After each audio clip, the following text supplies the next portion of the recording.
right, welcome back to the party, everybody. I am your host, Lutch, aka the Indian Jesus, here to resurrect the second coming of common sense. Everybody hit that like and subscribe. You know I would do it for you, and let's party. Big shout out to the replay gang. Thank you so much for coming back to watch us, even though you missed the live party. Guys, that is the best part. So make sure you're here every Monday, Wednesday, Friday, 8 p.m. Eastern, and sometimes whenever I feel like it. So hit that subscribe, ring the bell, and you will never miss an Indian Jesus live party ever again. If you'd like to support the channel, head on over to TheIndianJesus.com for your very own official merch. If you're still wearing face masks, you can get one of those at TheIndianJesus.com. Guys, we do also have a Discord server that is absolutely free to join. That is what this really is all about, building a community, finding people who want to be a part of this.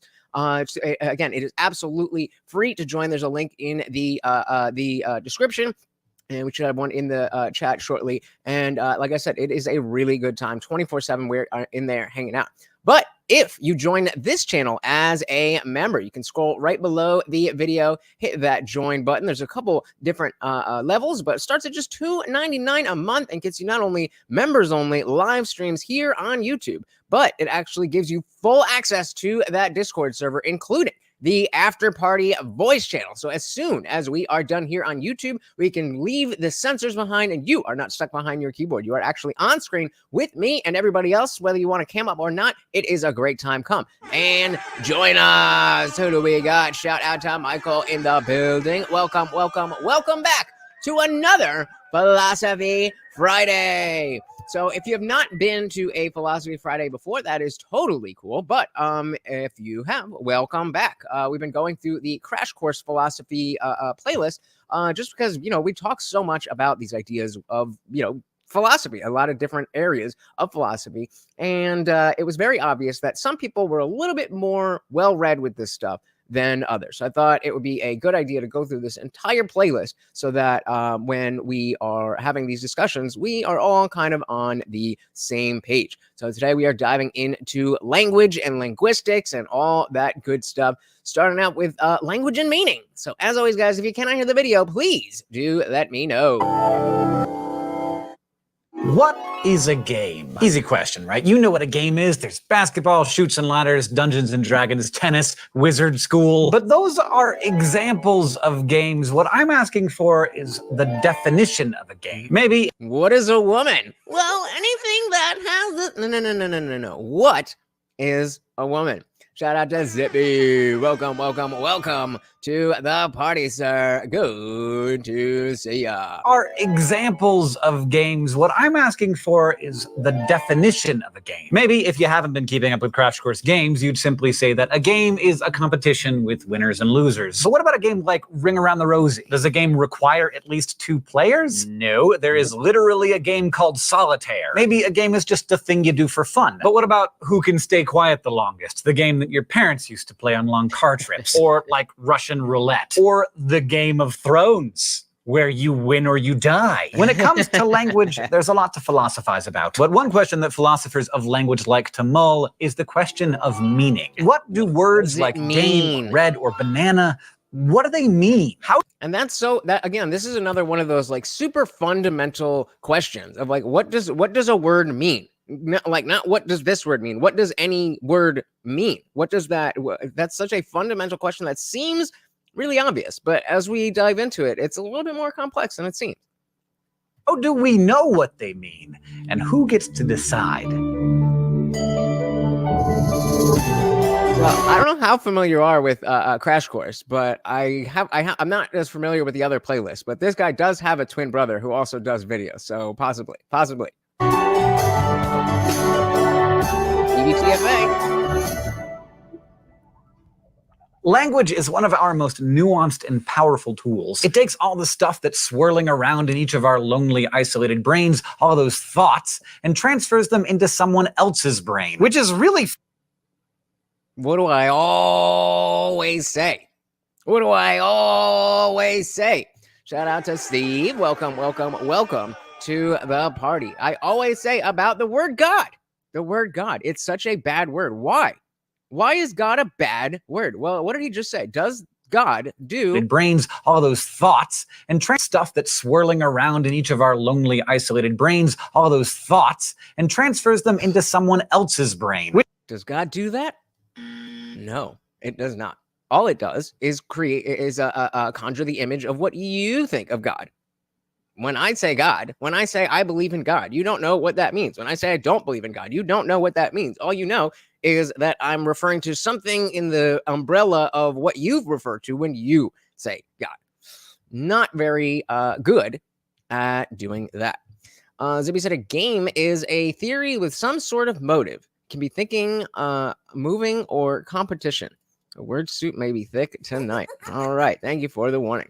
Isolated brains, all those thoughts, and transfers them into someone else's brain, which is really fabulously cool. It's like telepathy, but with the extra step of actually speaking or writing. But how do words, a collection of sounds or symbols, key into the mental concepts that we want to communicate? The naive understanding of what words mean is just that they're whatever the dictionary says, but we know. Yeah, and that's you'll get somebody who is you're trying to have a conversation about in a certain context, and somebody will in the dictionary this word says this. Like, yes, but that's not the end all be all of how language works.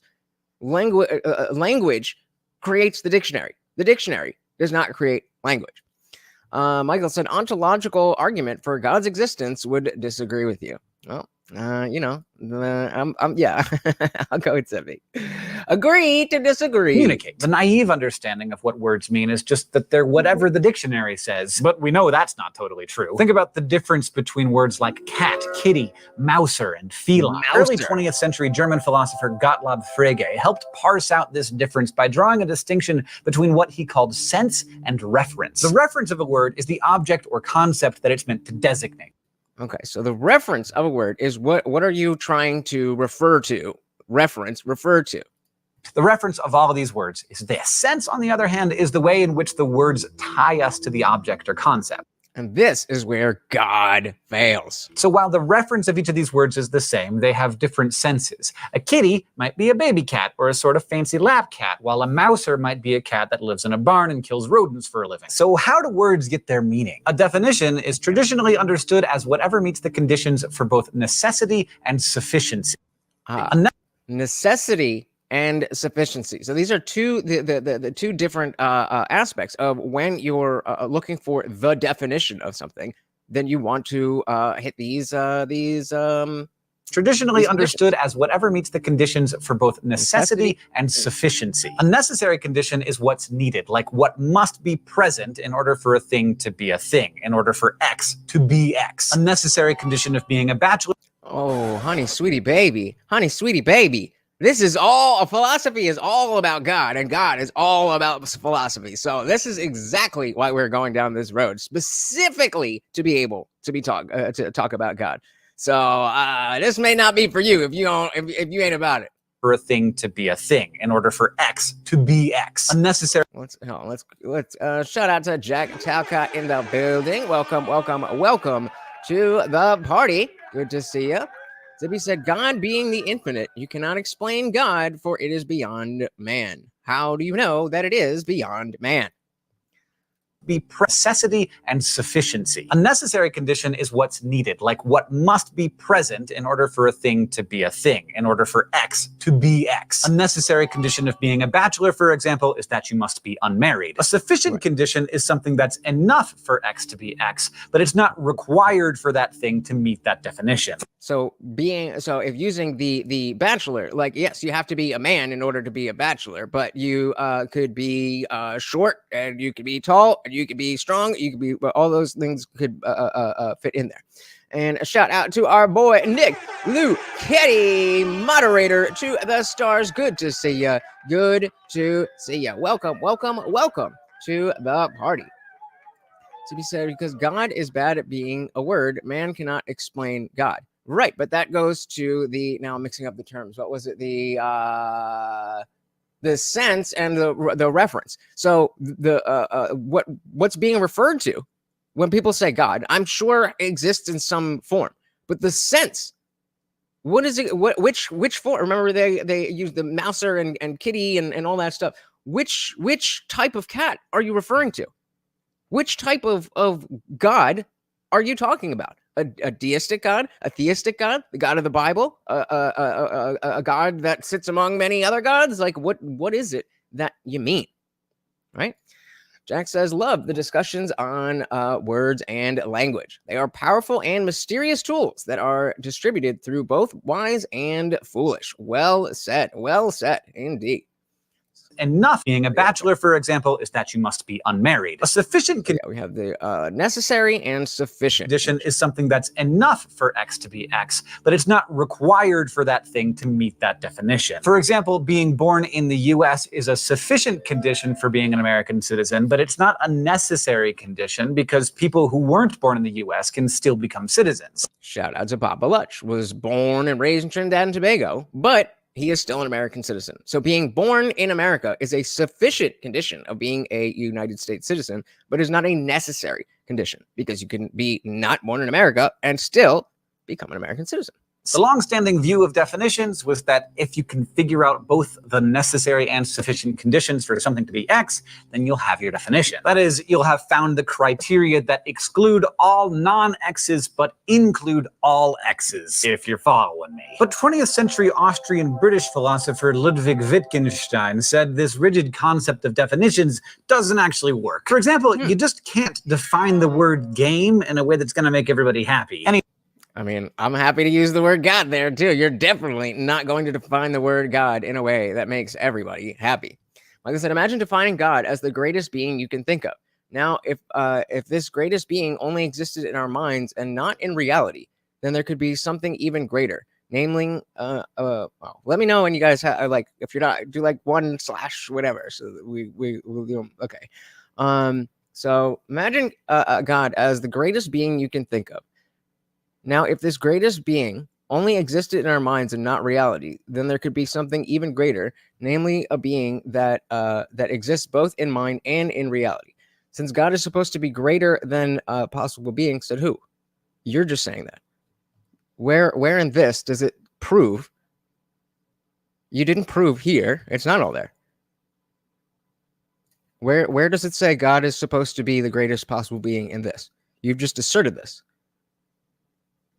That's the question. Is God the greatest being possible? I don't know. Maybe there's something greater than God. How do you know that? That's an assumption. If God is the greatest being ever, then God is God. Yeah, obviously. But you have to do that philosophical work. You don't get to just say that God is supposed to be the greatest being possible.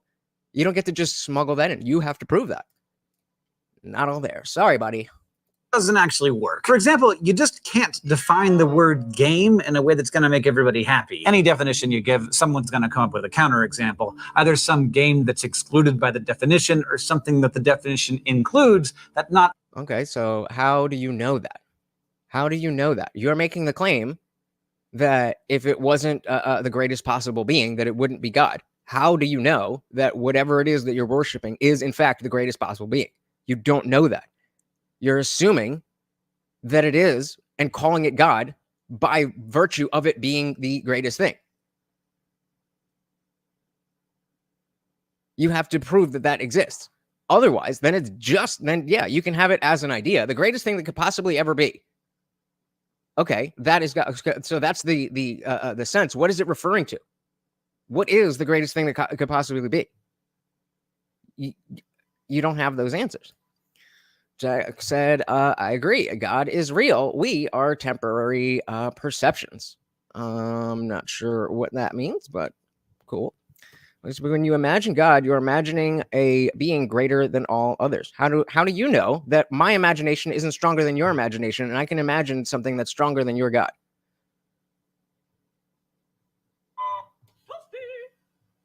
You have no idea what my mind is capable of. And I'm pretty dumb. There's a lot of people who have who are a lot more creative than I am. How do you know that? Again, this is just a claim. You have to prove the claim. You can claim that. You can believe that the greatest thing that could possibly be is God. Okay, fine. That's the claim. That's not the argument. That's just the thing that you're saying. I understand that you're saying God is the greatest thing that could possibly be. Okay, how do you know that? How do you know that? You're just saying it. example, either some game that's excluded by the definition or something that the definition includes that not everyone would agree is a game. It took Andre an entire 10-minute episode to define games. But the thing is, Wittgenstein said, this doesn't matter because everyone knows what a game is. He pointed out that we learn and know the meaning of words by hearing the way other members of our linguistic community use them. So, see, this is where I think God fits perfectly into this. That, yeah, we kind of do all know what a game is. And, you might come to, a discussion about marbles. And does that count as a game, or is that not really a game? Maybe, maybe not. But it doesn't really matter to our lives. But when you're talking about God, can we define God? And you're trying to put that into legislation. Well, then it does matter.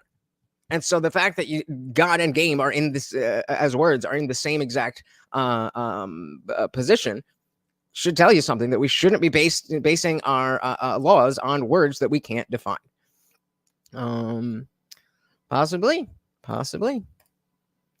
Learn and know the meaning of words by hearing the way other members of our linguistic community use them. We hear Candyland, Rugby, and Cards Against Humanity all referred to as games, so eventually our brains piece together what's common between them in a recognition that Wittgenstein called family resemblance. So this is where there's a, you have to be careful, because language evolves naturally. There's no top down that, phone means this always and only this.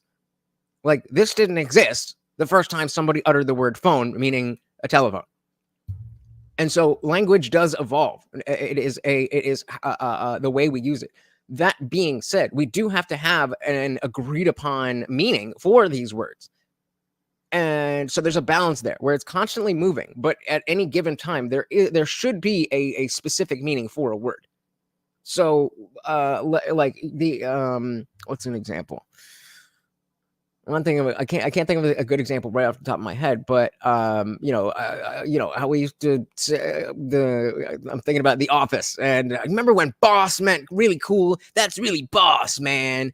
And so at that time, when I don't know, when that was 90s, 80s, I don't know. I definitely was never calling stuff boss. But at that time, if you said that's really boss, man, then people would know what you were saying, and that would mean, cool or whatever it meant at the time. That doesn't mean that that's the static meaning. So there's a balance there. It's kind of it's kind of frustrating when it comes to, like, is that semantic obfuscation? Are you trying to twist the meaning of the word, or is that just, people are kind of using it that way? We have to be careful with that. Together what's common between them in a recognition that Wittgenstein called family resemblance. You know how people can just see the relation between people sometimes? Rather than rigid definitions, Wittgenstein said word meanings are so-called cluster concepts. There's no one element that everything in the cluster has in common, but they all share something with some other members of the group. It's sort of like you have your dad's nose and your mom's sense of humor, and your sister has your mom's eyes and your dad's athleticism. You and your sister don't really have much in common, but you do both resemble your parents. But it's not like every concept in the cluster is, I get that part, equal. The ones that everyone would accept are the paradigm cases. You can picture them in the center of the cluster. And as you move to the outer edges, you'll get fringe cases, the ones that some people would include in the group, but others would exclude. Everyone will agree that football is a game, but there's going to be some disagreement about things like, I don't know, knife fights or how long you can hold your breath underwater. All right, well, that is our new poll, as we are at 50-50. If it is your first Philosophy Friday, let me know how it's going. Is a knife fight a game? And Wittgenstein said that's fine. Language is a living phenomenon, and like most living things, there's going to be change and variation. But again, when this should be organic. This should be organic.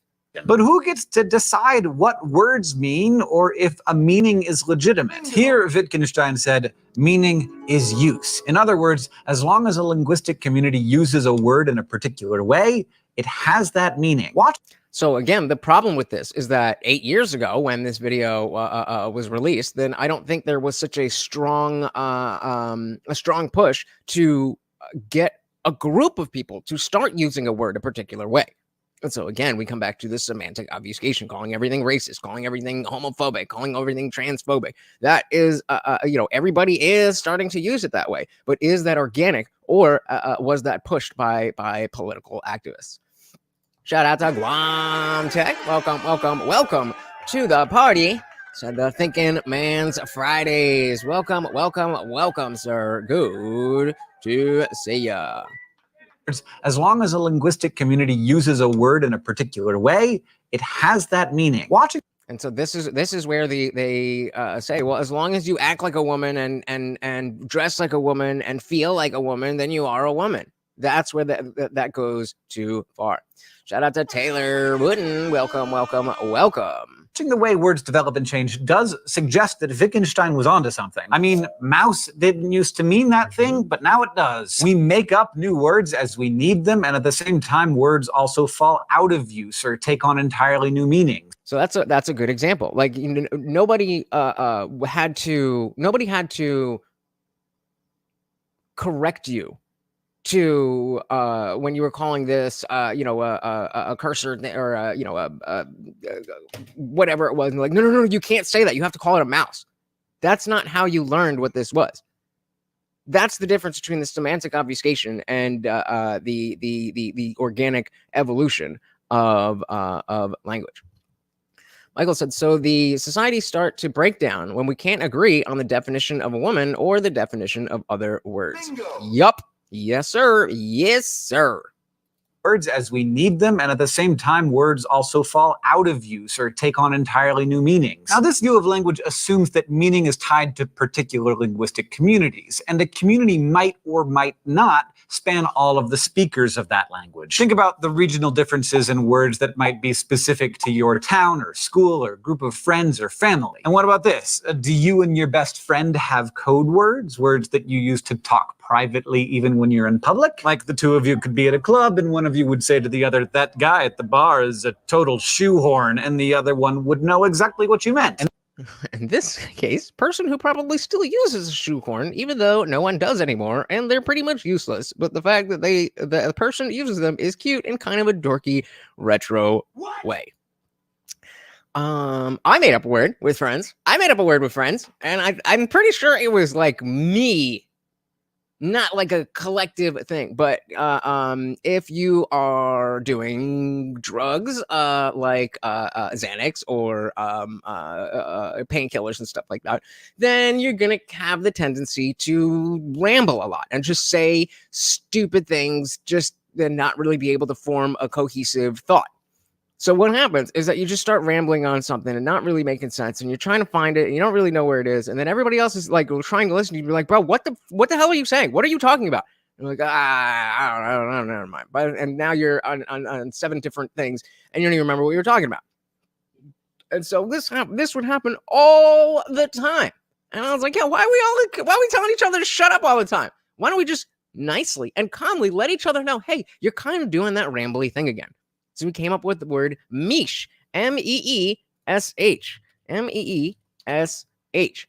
The word meesh, to meesh, is to ramble when you're on drugs. So sometimes we be all in a group doing it, and we're all taking turns talking this, that, and then somebody goes on and they're talking and they're talking and they're talking and they're talking. They're like, hey, meesh, and it just means like, hey, it's fine. We understand what's going on, but you're doing a little munch here.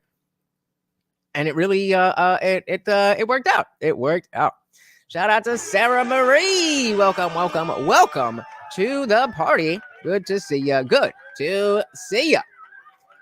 Nick said the only reason I even bother to consider whether or not there is a God is only because other people believe God exists. I have no other reason to have ever considered that God is even possible. Yep, I hear ya.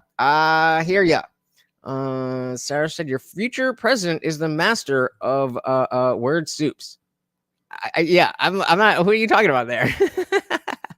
say to the other, that guy at the bar is a total shoehorn, and the other one would know exactly what you meant. In that case, do those words that have meaning specific to the two of you really mean what you say they mean, even if no one else agrees with you? And what happens if the two of you forget that meaning? Is the meaning still there? That's interesting. So if I go to some of those people who I used to do stuff with that I haven't talked to in years, and I was like, yo, do you remember that word mish? If they were like, no, is the meaning still there? I mean, I just told you guys. Else agrees with you? And what happens if the two of you forget that meaning? Is the meaning still there? Or does it only exist as long as someone uses the word that way? Let's bounce over to the thought bubble for a bit of flash philosophy. A linguistic community of two, like you and your friend, seems fairly plausible. But is it possible to have an entirely private language? Is it possible to have entirely private language? I don't see why not. I don't see why not. Why would it be impossible to have an entirely private language? I don't think so. I'm gonna go with yes. Shout out to our boy Unwanted Foe. Welcome to the party. And yes, Morty did just turn 15 years old. Still kicking like a little puppy. We were touch and go for a minute there last weekend, but he is here. Thank you so very, very much, sir. And of course, that makes you the new sponsor of the stream. Thank you, and welcome to the party. Friend seems fairly plausible. But is it possible to have an entirely private language? Wittgenstein asked us to imagine that each of us has a box, and inside each box is something. We all okay, we each have a box, and inside each box is something. Refer to the thing inside our box as a beetle. I know where this is going. Okay, so we all have a beetle in our box. That's the sense. What's the reference? Language. Wittgenstein asked us to imagine that each of us has a box, and inside each box is something. We all refer to the thing inside our box as a beetle, but no one else can see inside anyone else's box ever. Yeah, people made up Morse code. I mean, people made up every language. Every language is made up. I mean, I think these are like top down languages, but yeah, that's I don't see why you wouldn't be able to. I think these are perfect examples. And then twins, that's very common where they'll, I don't know if they have a complete like separate language, but they'll have a manner of speaking that wouldn't make sense to everybody else. So but this is interesting. I'm not sure where this is. As a beetle, but no one else can see inside anyone else's box ever. We all call our hidden thing a beetle, but we have no idea if the content of our boxes is the same. So we could actually test this. If everybody Googles a picture of a beetle on their phone right now, just pick one. Beetle. I don't know how you spell B-E-A. Huh? No, right? It is 2 E's. Jesus Christ. Beetle. All right. So I've got my picture of my beetle. Everybody get your beetle picture. Hey, shout out to Sarah Marie. Happy birthday to Morty. There we go. Thank you. So very, very much appreciated. And also look at that from Michael W. No apologies. There we go. Thank you. So very much. No apologies necessary. Every donation is very, very much appreciated. Thank you so very, very much, guys. Thank you. All right. So we've all got our I've got my beetle on my box here. I'm hoping you guys are set. Which is my friends and I used to use the F word. This is gonna come up later. It's gonna come up later, homie. It's gonna come up later. All right. Get your beetle in your Call box. our hidden thing a beetle, but we have no idea if the content of our boxes is the same. Wittgenstein said there's no way we can meaningfully use the word beetle in this context because we have no way of verifying what others mean when they use the word, and they have no way of verifying what we mean. So exactly my argument for God, the word God, precisely and exactly my argument for why God is bad at being a word. Wittgenstein said there's no way we can meaningfully use the word beetle in this context because we have no way of verifying what others mean when they use the word, and they have no way of verifying what we mean. This is meant to illustrate how it's impossible to directly communicate our subjective experiences. Like God. We all use the word red to refer to the color we see when we look at a stop sign, but I have no way of knowing if you're actually seeing the same thing that I'm seeing. I don't know if your pain feels like my pain or your love feels like my love. Or if your God feels like my quote-unquote God. Our minds are like boxes. No one else can see what's inside. But here's the thing, it doesn't matter because beetle just means what's in the box. It could literally be a beetle or it could be a fox in socks. Okay, and again, here in this example, whether it is a beetle like I had on my box, this was my beetle, it may have been very different. It may have been similar to this and very different from this, but as long as we're not making laws on what we all mean by beetle, then we're all good. We're all good. No, because then we just get, that's just a different word for God. Again, what is the it's slightly better in the sense that that is a particular God, but it still has the same issues. So yes, it is a better term in terms of explaining what it is that you are referring to. But the actual the actual reference, see, the sense is better, but the reference doesn't help me at all. I don't know what your experience with Yahweh would or could be like, and you don't know if Yahweh would interact with me differently than he would with you. You don't know that. Shout out to Carl's Frosted Tips. Welcome to the party. Good to see you. Good to see you. Else can see what's inside. But here's the thing, it doesn't matter because beetle just means what's in the box. It could literally be a beetle or it could be a fox in socks. The point is, we don't know if the color red in my mind is the same as the color red in your mind because the color red is a beetle in a box. It's a label for what's in our minds. Just like God. So language, Wittgenstein said, can't refer directly to an internal state, like what it's like to see the color red or to experience pain. Instead, it can only refer to the aspect of it that's publicly observable. Observable. By other people. By other people. So the word pain isn't the feeling of physical suffering, it's jumping on one foot and cursing when you stub your toe. It's rubbing your temples when you have a headache. The observable behaviors that are associated with it. Sarah said, call that source of divinity what you want. All languages still have separate words for the undeniable truth of two sexes. I said, shit, dilly on that. There you go. What's a vote? Are Carl's Frosted Tips frosted by bleach, frosted with sugary coating, or something else? I don't know if I want to know. What's in the box? Oh, it's rubbing your temples when you have a headache. The observable behaviors that are associated with it. Thanks, Thought Bubble. Now, I want to propose an experiment. If use is meaning, you should be able to give a word meaning by using it, right? So if use is meaning, you should be able to give a word meaning by using it. Meaning that there's a word that doesn't already have a meaning, and then we use that word that already doesn't have a meaning, and then it takes on the meaning because of the way that we've used it. So, like, flurgot. I don't think that flurgot is a real word. But if we start saying, where is King Nirvana? We already had prenup. But if we start using a Flurnob as like the name of my vape, then we could all use that, and yeah, we would be able to create a word by using it. Shout out to Panther. Welcome to the party. About to buy a couple beers. Get you some. Get you some. This is the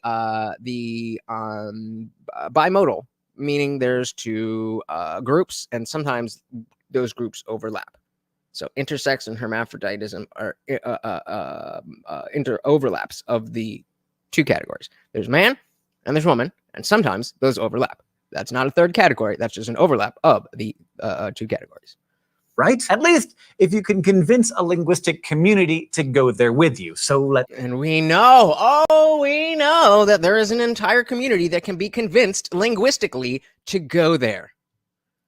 By using it, right? At least if you can convince a linguistic community to go there with you. So let's try it. If every Crash Course viewer starts referring to bananas as chom-choms, can we make it catch on? See, it's so funny that, like, you have to use something ridiculous like this when 8 years later, there is a real and not very funny manifestation of this in politics on how many sexes there are, how many genders there are.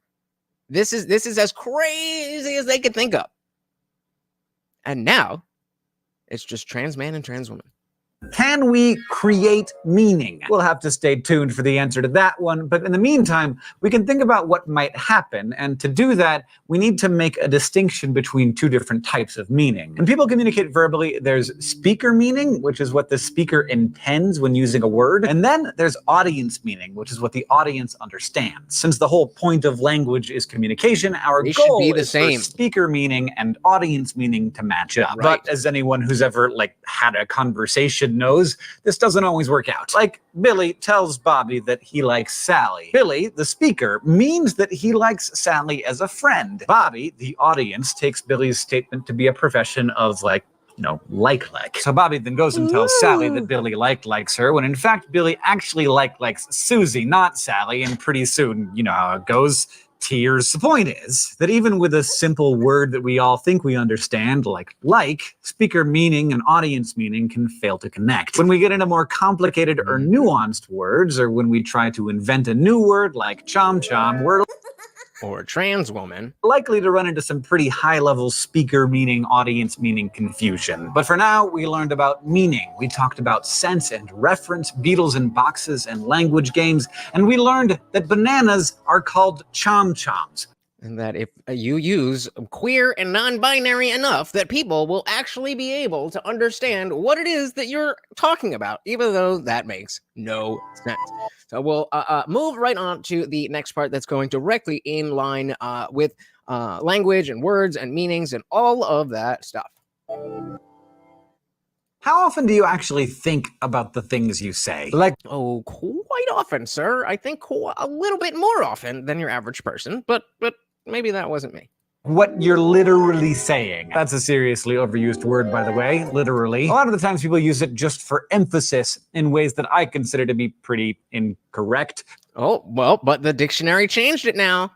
They changed the dictionary, so now literally means figuratively. Figurative, it means literally, and it literally means literally, figuratively. What? That's what happens when you don't police language. When I say police language, I don't mean censor people, but I mean use language deliberately. A lot of the times people use it just for emphasis in ways that I consider to be pretty incorrect. Like, people will say, I'm literally dying of hunger because it's been a few hours since lunch, but obviously they are not literally dying of hunger. They're just, hungry. Unless you're our old friend Ludwig Wittgenstein, who believed that language had no intrinsic meaning, literal meaning usually refers to the specific accepted meaning of a word. It's the intended thing that a word is supposed to stand for. So unless you are in the advanced stages of malnutrition and are at death's freaking door, then no, you are not literally dying of hunger. Literally, this is the worst day of my entire life. We all say stuff like that all the time. I mean, have you ever thought about how many of the things you say are figures of speech, things that aren't literally true? Those figures of speech have other meanings, and most of the time they mean stuff that we'd rather not put in literal terms. Like, we all know what we're not saying when we say that someone has a nice personality. Or if a lady means they're ugly. He announces that she's gonna go powder. Heading out already, Michael? All right, you have a good one. Not saying when we say that someone has a nice personality, or if a lady announces that she's gonna go powder her nose. And of course, there's Netflix and chill, which it turns out has very little to do with, like, actually watching Netflix. So the difference between Netflix and chill and was all understanding what that means, and the trans woman thing, or what's racist or transphobe, or any of those things, is that this developed organically. Nobody decided, okay, this is what's going to be called Netflix and chill, and you have to call this Netflix and chill. It just started happening organically. Wanted Post said, but Brenda, you said yesterday was literally the worst day of your life, and the day before that, and the day before that. Yep. Netflix and chill, which it turns out has very little to do with, like, actually watching Netflix. We've already talked about how slippery the idea of meaning can be, as it changes depending on the time or region or linguistic community you're in. But that's not even Sorry, I think you chased him away. Considering the fact that people don't usually mean what they say, because we also speak in idioms, fragments, slang, and metaphors, which Unless you're a modern day liberal. leads me to the question, how do we manage to understand each other at all? And again, 8 years later, we will not. We literally will not. Yes,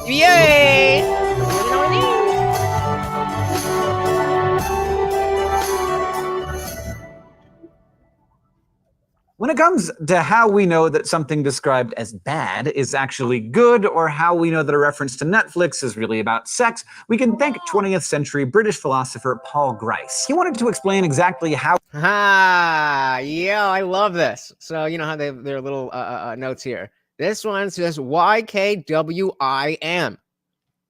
Does anybody, off the top of their head, what does that stand for? You'll either get it right away or you'll have no idea. I'll give you 5, 4, 3, 2, 1. About sex, we can thank 20th century British philosopher Paul Grice. He wanted to explain exactly how we can know. You know what I mean? You know what I'm saying? Right? Like, exactly. So, it was either right there or you had no idea. What is meant rather than what is said.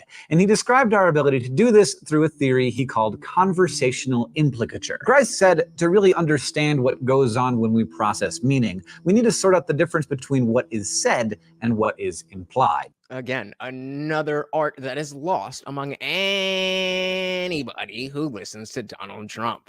You know, baby. On when we process meaning, we need to sort out the difference between what is said and what is implied. What is said is the actual linguistic content, the words that come out of the speaker's mouth. But what I meant was... What is implied contains a whole lot more than just the words that are spoken. Implicature combines the actual... Implicature. Ooh, that's a nice word. Implicature. Words we utter with the context in which we say them. And that context can include anything from past shared experiences to social conventions to things like facial expressions, tone of voice, and gestures. Now, in order for anyone to have a successful conversation, Grice observed that a few conditions had to be in place. First, you have to be actually trying to communicate with someone and have a successful conversation. Yeah, that's obviously good faith rule number 1. You have to be actually trying to do that. If that's the case, then Grice said you are adhering to what's known as the cooperative principle. This means that whenever there's ambiguity in what a speaker is saying, the audience should look for the most likely intended meaning of what's being said, given the context. Or, in short, just try to be charitable. Try to be charitable. Is it reasonable that if somebody said something that sounds really out there, but could possibly be interpreted as a much more moderate statement, let's assume the more moderate statement until we have reason otherwise. Sarah said, I always stand by what I say and do, but not how others choose to interpret it. Hey, that's all you can do, right? That is all you can do. Panther's back. Cheers, buddy. Cheers.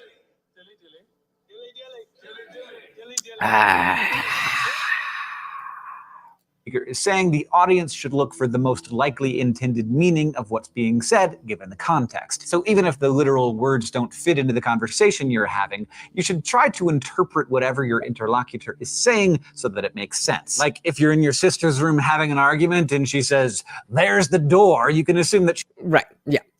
Golden said, be charitable and use common sense. Two other things lost in this outrage era. Yep.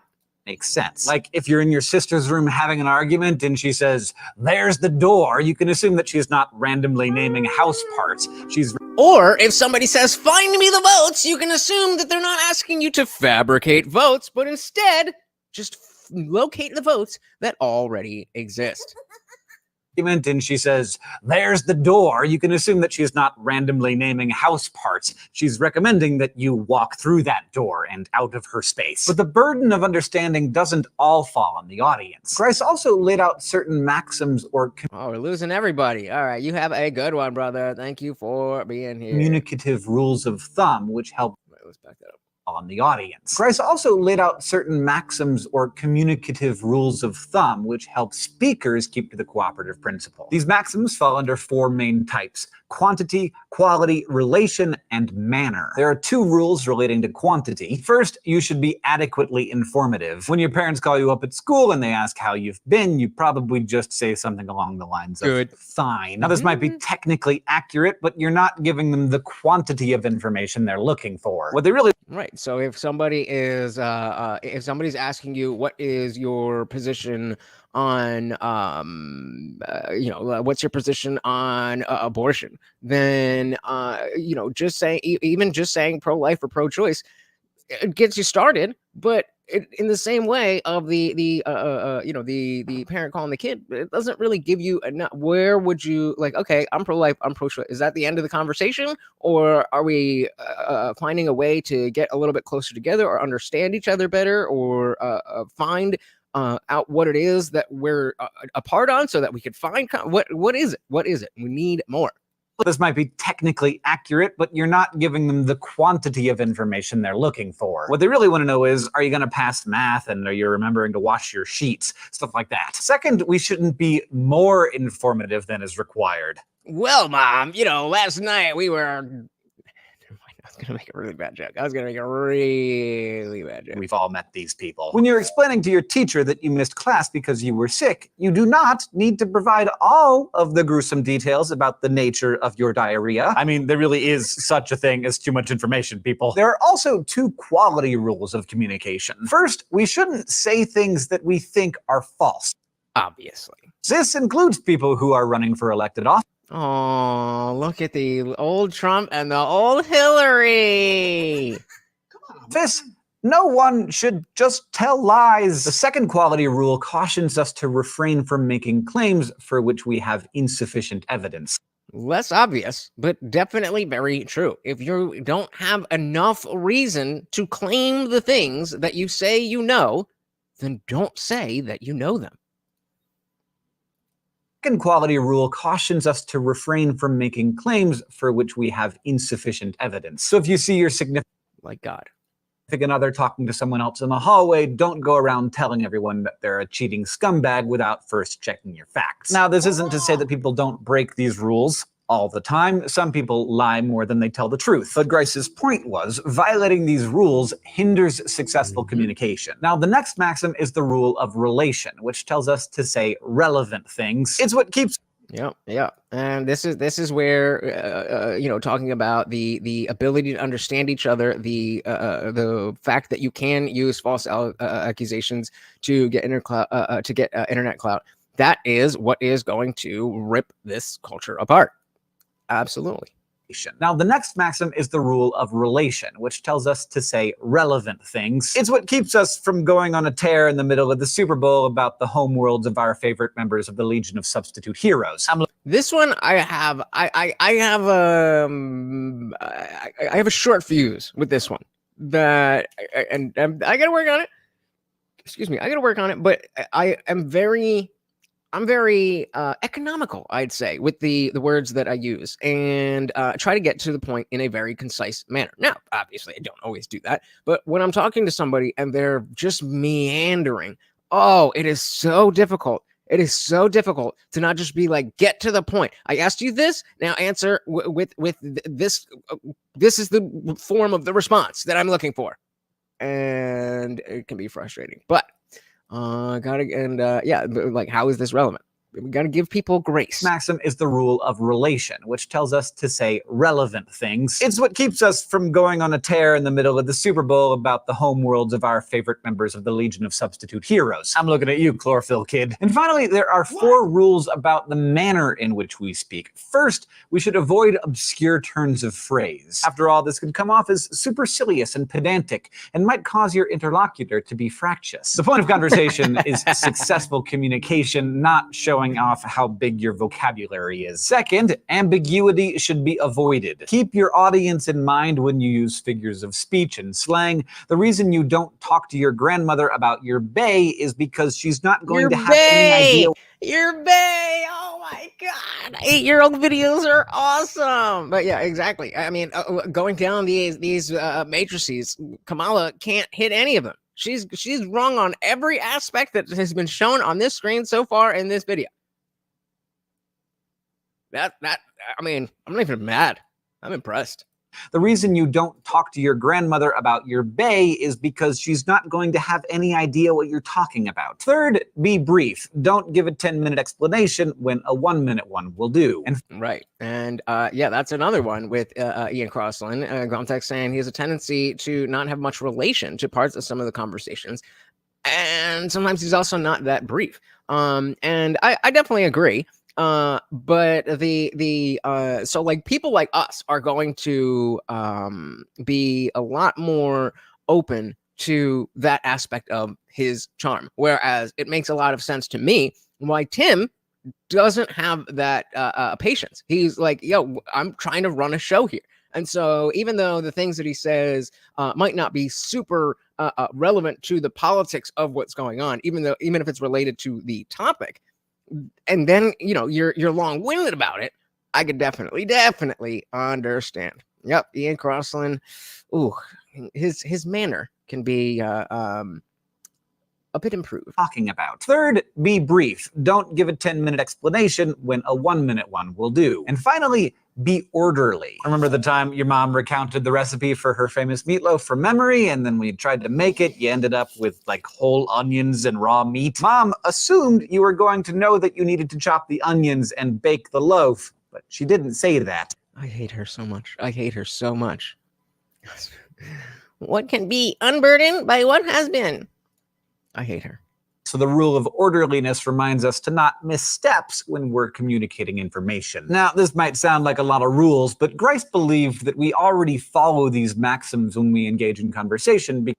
And like a lot of the things that we have covered and will cover in this series, this is stuff that you already kind of naturally know. But when you can see it laid out and a little bit more clearly, then you can more directly apply it to what you're doing. Instead of just naturally kind of moving in this way like everybody else, you can be a lot more deliberate. Panther said he's having fun. Glad to hear it. Quantek said, speaking of, Culture War had a great religion versus simulation episode today. Lots of good discussion, and both guests were very knowledgeable on their subject. Word up. I will have to check that out. Peanuts and beer. There you go. There you go. What is this? I wasn't trying to be a good dad. I'm going to assume this is somebody else. Like a lot of rules, but Grice believed that we already follow these maxims when we engage in conversation because generally, when we communicate, we want to be understood. And here's the cool part. Since everyone understands these unspoken rules, we can violate them from time to time, knowing that other people will get that we're breaking the rules on purpose. Why would we do that? Well, because deliberately violating a maxim is a good way to make a communicative point. So not only do you learning the rules, so to speak, will help you be better understood in just at face value, but now when you see those rules, then you can quote unquote break them to be communicative in a more engaging manner. This is called flouting a maxim. We flout the maxim of quality, for example. How is that not Gen Z slang? Flouting a maxim, you know what I mean? make a communicative point. This is called flouting a maxim. We flout the maxim of quality, for example, when we use sarcasm. Like, I'm sure that you've never experienced sarcasm before. And we flout— Yes, I have. Does he think that I've never heard sarcasm before? out the maxim of manner when we deliberately use $10 words to confuse or embarrass our interlocutor. So now that we know how to say what we mean without saying what we mean, it's time to do things. Let's go to the thought bubble for some flash philosophy. In the 1950s, British philosopher J.L. Austin wrote a charming little book called How to Do Things with Words. And in it, Austin observed that sometimes words actually have the literally never been sarcastic. Good one. Called How to Do Things with Words. And in it, Austin observed that sometimes words actually have the ability to change the world. I don't mean in the way that, like, Martin Luther King's words changed the world, but in the sense that in an instant, an act of speech can change a particular fact about the world. When a wedding officiant says, "I now pronounce you husband and wife," or husband and husband, or wife and wife, that speech act has the power to actually transform two single individuals into a married couple. Unlike saying "I'm a woman" transforms you into a woman. You know, like that. Each act has the power to actually transform two single individuals into a married couple. In that same way, parents have the power to determine their child's name simply by announcing it. A president or head of state can create a state of war just by declaring it. And by saying, "I declare bankruptcy." Yeah, that's actually because I mean you saw my face. I wasn't really sure what he was referring to, but you know, he's making a good point here. Like, just by uttering sounds that have no inherent connection to the universe, all of our lives could be changed. Crazy. Sarah said a lot of this is actually to some extent made simple in Mark Manson's The Noble Art of Not Giving a Fuck. Yeah, I mean, a lot of this stuff is kind of fundamental in that way, where it's a building block to the realities that we understand, but it's how we get there. Once a foe said, "I am a woman," and changes the world in the fact that we know that a person is mentally ill, or telling a joke, or has a vagina. it. A president or head of state can create a state of war just by declaring it. And by saying, "I promise," we create moral obligations. Ooh, I promise. That's a pretty powerful one. We're verbal animals, and we've allowed our reality to be shaped in a very deep way by words and the value we give them. This isn't something we think about a lot, but when you stop to reflect on it, it's kind of incredible that words can actually create a bond or dissolve it, or that a speech act can cause a nation to go to war. But some of these examples require certain conditions to be met in order for the utterance to work. Or in Austin's words, well, no, I think it is subtle. I think it's subtle art, but it is giving, not living. The subtle art, yeah. The subtle art of not giving a fuck. I know what you meant, though. Yeah, exactly. Having to declare that you're a woman probably means that you're not.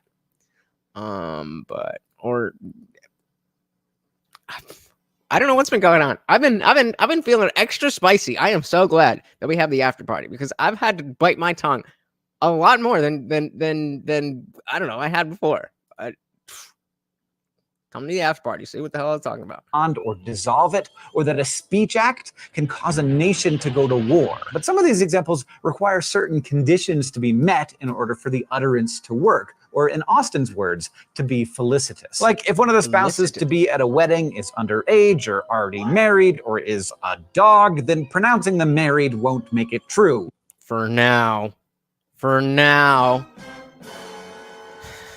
You also need a legally recognized officiant to do the pronouncing, which is also true of declarations of war and conferring academic degrees. But in other cases, like making a promise or joining a society or naming a child, anyone can change the world in this way simply with their words. Performative utterances are interesting because we normally think of sentences as simply conveyors of information. Thanks, Thought Bubble. It turns out sometimes these types of sentences actually do things. But sometimes they don't. So just declaring that you're in bankruptcy does not do anything. Just declaring that you're a woman doesn't mean anything. But having the power to declare something like a man and a woman be married is different. There you go. Wonderful. That's spicy, huh? Gotta get you to blow up in popularity, then get into hot ones, and then we'll see the real spicy lunch. Hey, I am there for it. Nick said, sarcasm example. Joe Biden is a good president. Okay, well, that was well beyond simply sarcasm and went straight to lying like a politician. Thin line, right? Today, we talked about conversational implicature, the cooperative principle, and the four main maxims of successful communication as laid out by Paul Grice. We also learned about performative utterances, and I would like to remind you that bananas are chom-choms. Next time, we will look at an area where the philosophy of language and ethics meet by talking about the ways in which the power of words can cause harm. How words can harm. Getting into censorship and free speech, baby. You know how we love that free speech. A warning. This episode of Crash Course Philosophy contains language that may be upsetting for some viewers and may not be appropriate for viewing in certain settings. Guamtech, you'll be fine. Consider the following sentence. Jason shot a mouse in his boxer shorts. Simple enough. Jason shot a mouse in his boxer shorts. Just let it percolate. Got it? All right. Marie said sarcasm. The lot started the national meeting thanking Biden, only to then say now there's hope. Oh, man. I don't know. At least that, there you go. That's what we're talking about. The following sentence. Jason shot a mouse in his boxer shorts. Simple enough. Or is it? Like, my first thought was that Jason was wearing the boxer shorts when he shot the mouse. But maybe the mouse was wearing Jason's boxer shorts, or maybe the mouse was wearing his own boxer shorts, or was the mouse in Jason's boxer shorts while he was wearing them? And while we're at it, what kind of shooting are we talking about? Was it done with a gun or with a camera? Words can go wrong in lots of different ways. Like, using the God one. Sorry, I'm just being a dick at this point. When they do, the problem usually comes down to the distinction between speaker meaning and audience meaning. And again, remember, the speaker meaning is what the person talking means, and the audience meaning is the interpretation. Or what a speaker intends, as opposed to what a listener understands. When these two meanings don't match up, the results can range from confusing to hilarious. But words don't only convey meaning. They can also relate attitudes. And when a speaker's attitude doesn't match that of their audience, their words, whether they were intended to just be funny or edgy or dirty, can end up being seriously harmful. And now is the part where I warn you that we're going to talk about some of those harmful words today. I'm going to say them, even though I'm not going to like it. You are going to hear them. You also probably won't like it. And we're both going to know what they mean. But we have to talk about them because they're everywhere and they're powerful. There you go, Tech.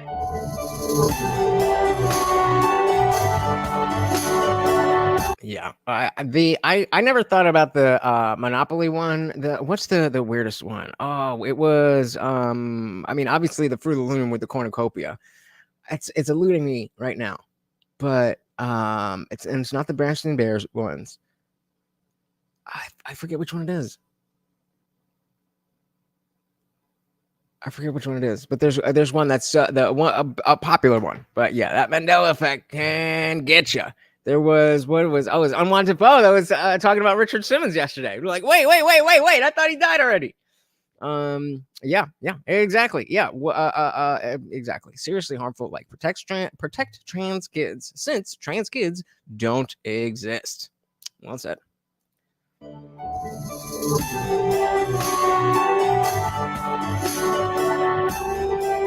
Wait, there isn't? There is or there isn't? Wait a minute. What? I hadn't heard that. Oh, that's, you know what I meant. So wait, people are saying there's no twirl in the F? I always had the twirl. I always thought there was the twirl.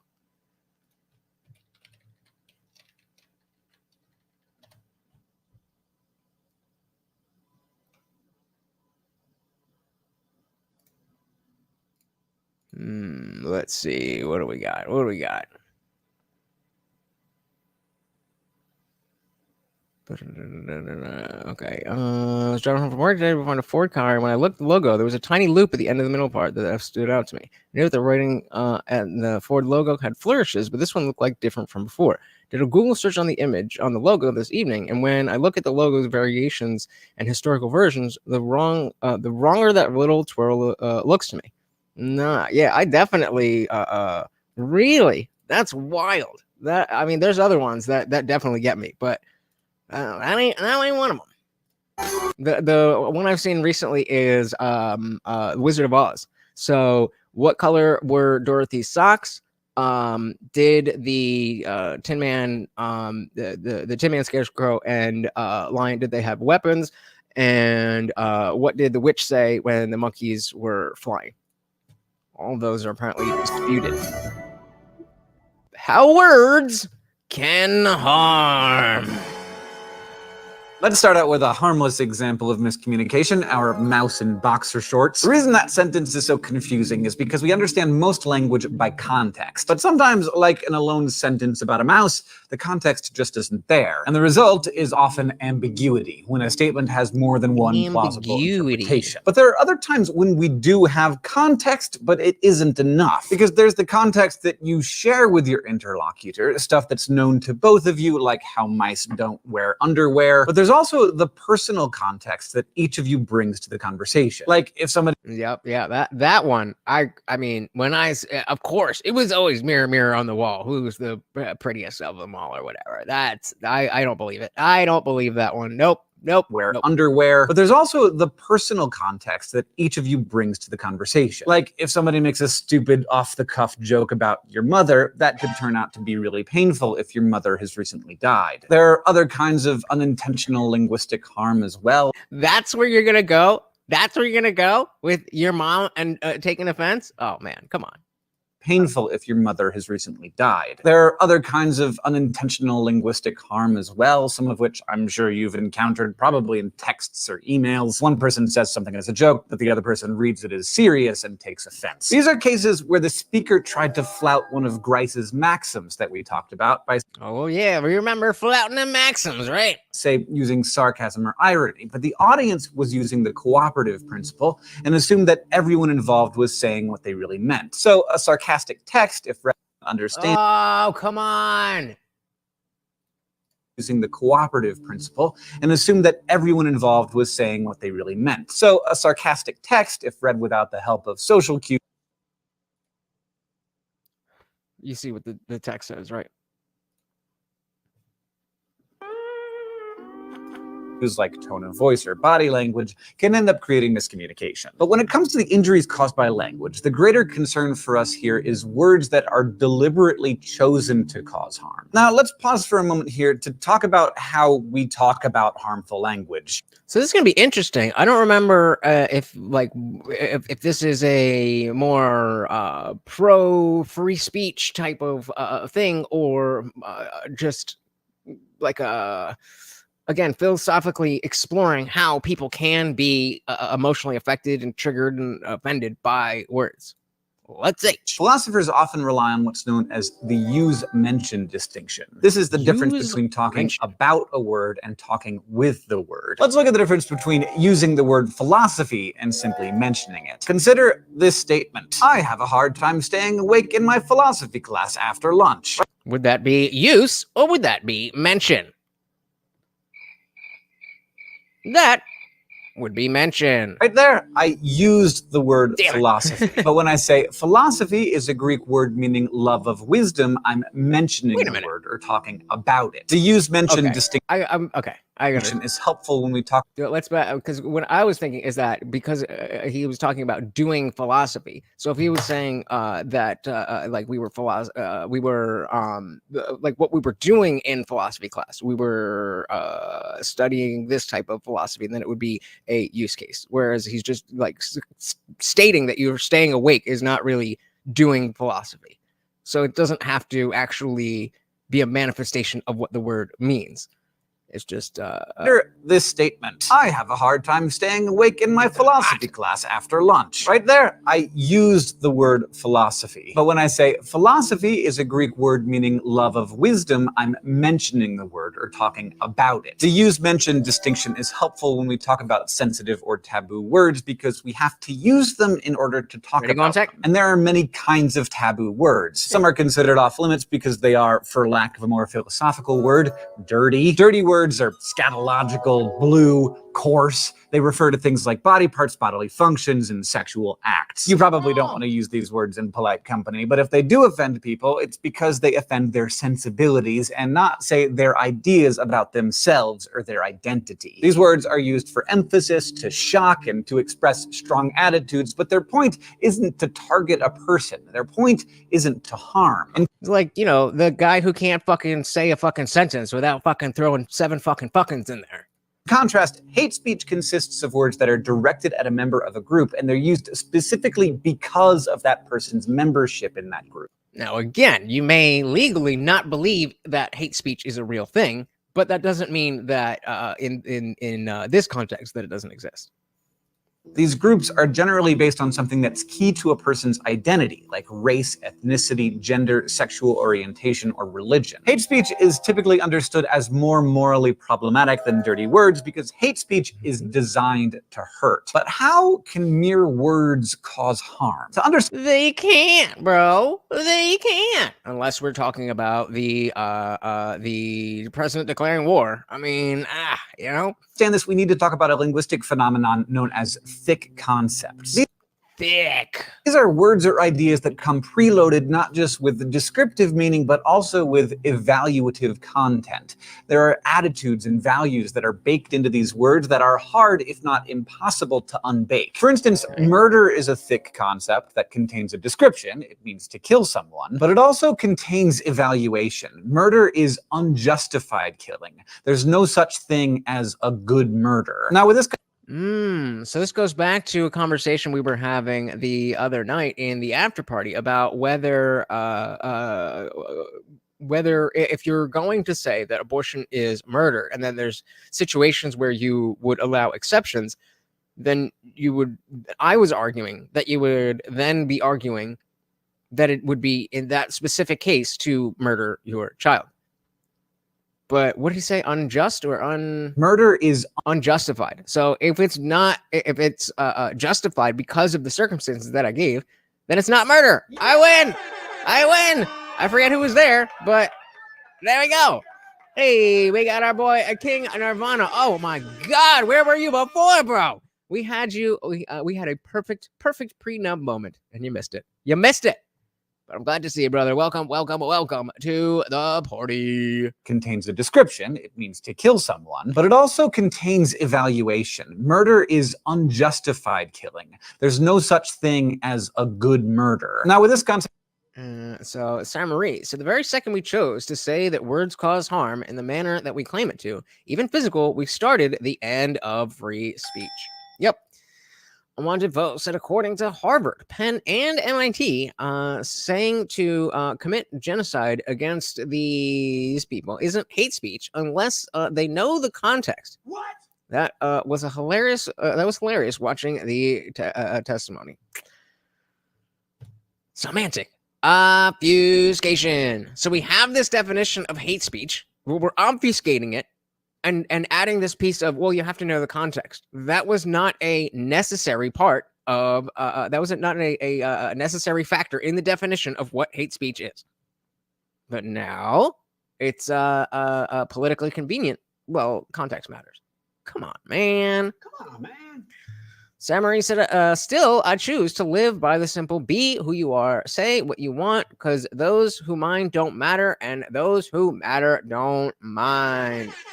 Dilly to that. It was a song, right?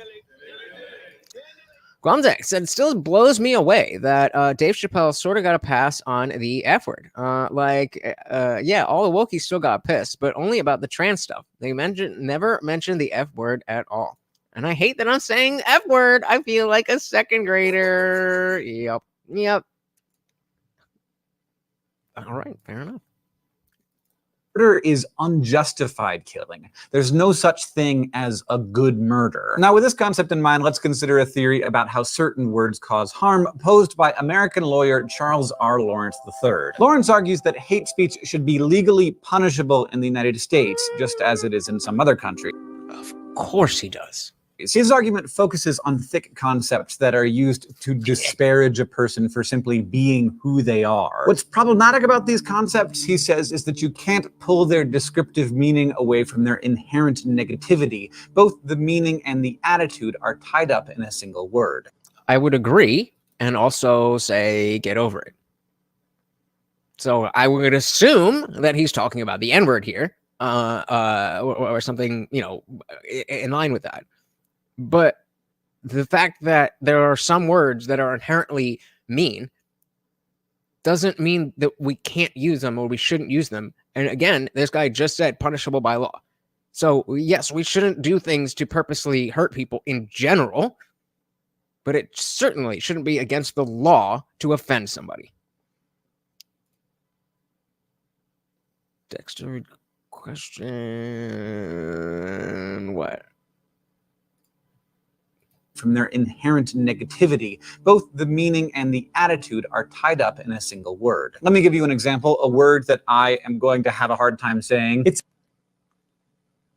a hateful word, but we can't pretend it doesn't exist, because in a sense, that mentality, the idea that certain words shouldn't be discussed and analyzed and argued about, gives these words even more power. Listen to how much buildup he's giving to this word, this one word. All he's going to do is utter it one time, and he's been building up to it this whole time. The word I want to talk about is faggot. That's your favorite word. So was that a use case or a means case? Was that how he said it? Was that the use or the means? Talking about yeah.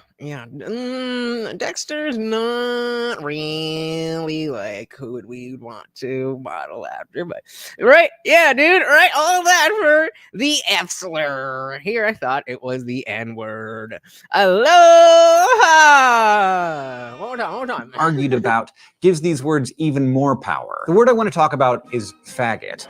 This word has descriptive content in that it's commonly used to describe a homosexual man. But that description is bound up with an inherently hateful attitude, so much so that the target of the word is unable to separate that attitude from the fact about his identity.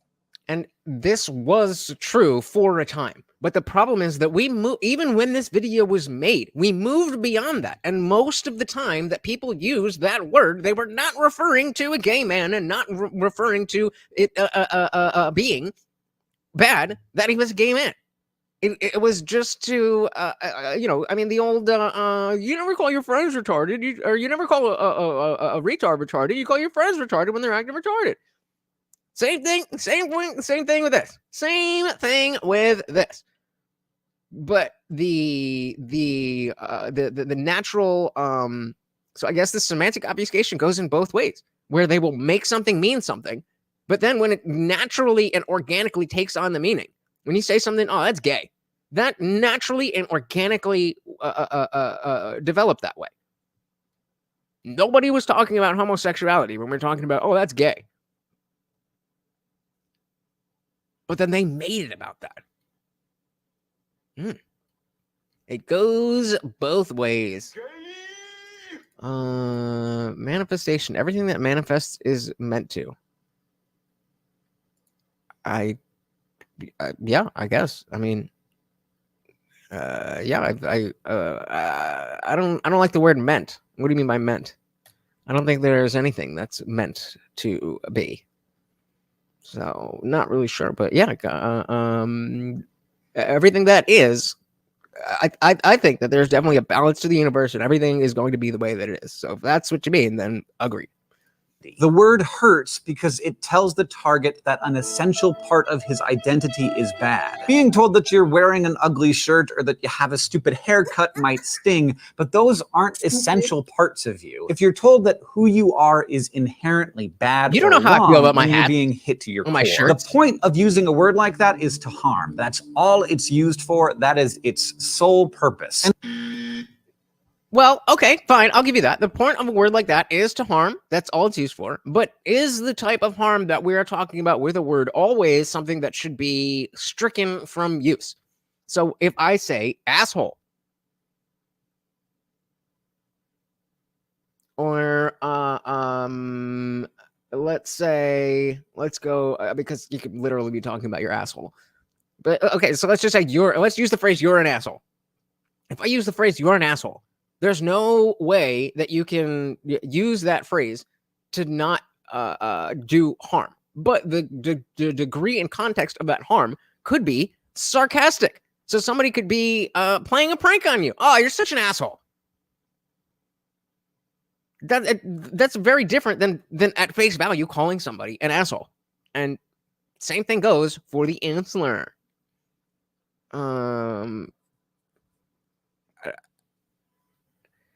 Everything that I don't know. You're talking way too vague. I don't know what meaning physically what. No, not in mass media. I'm not sure what you're asking, brother.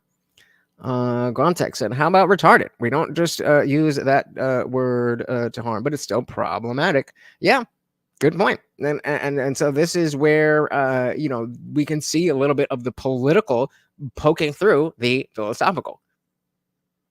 You're absolutely right. And you have to pick a word. You have to pick a word that fits this category to say that that hate speech exists. And so, fine, maybe there are certain words that always are meant to harm, and even are the harm that they give can never be in a sarcastic or playful context. But I can't think of an example of that. Yeah, I can't think of an example that can only ever be used for harm, because again, we just talked about sarcasm and idioms and turns of phrase. So it can't be both. It can't have a sole purpose if we can use it in multiple ways. You fucked up, Crash Course. You fucked up. Using a word like that is to harm. That's all it's used for. That is its sole purpose. And Lawrence argues that while free speech is important to democracy, hate speech should not be protected. Instead, he says, hate speech should be understood as belonging to the class of speech known as fighting words. And Nope. Sorry, pal. Yes, that's an actual term. They're not just for cartoon cowboys. Fighting words are... Yeah, Quantek said, even if you call someone a corpse, that's probably the closest thing to being harmful, but only possibly into the act of making them a corpse is enacted. Yeah, it's just, that's too broad. That's too broad. Like, it worked. This is an example of them working backwards. They wanted to talk about problematic words, so they picked one that they knew couldn't be defended, and then made it seem like all words that are problematic are just like the F slur. Not everybody's perfect. Fighting. They've been really good with all of this stuff, but nobody's perfect. Words. And yes, that's an actual term. They're not just for cartoon cowboys. Fighting words are words that are meant to incite violence. And since the point of protecting speech is to promote open communication, Lawrence says, words that are designed to replace communication with violence and fear don't deserve constitutional protection. Strong disagree. Samurai said the banning of the N-word was actually the true beginning of the end of free speech. Just saying. Who banned the N-word? It's not banned. I don't know what. I don't know about. What is it? Denmark? Is that where you're from? But in America, We got free speech, baby. You could say the N-word all the live long day. At least according to the cops. I wouldn't suggest going into the hood. I wouldn't suggest going into the hood and doing that. But legally, you're allowed to. So yeah. Shout out to Norway. Not the US free speech. Contemporary American philosopher Stephanie Ross offers another explanation of the way that words can harm. Come on, Stephanie. Come on, Stephanie.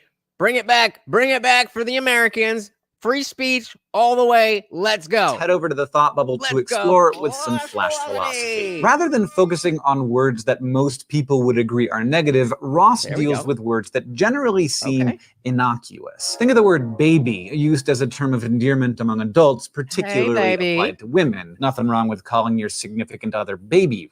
Hey, baby. Right?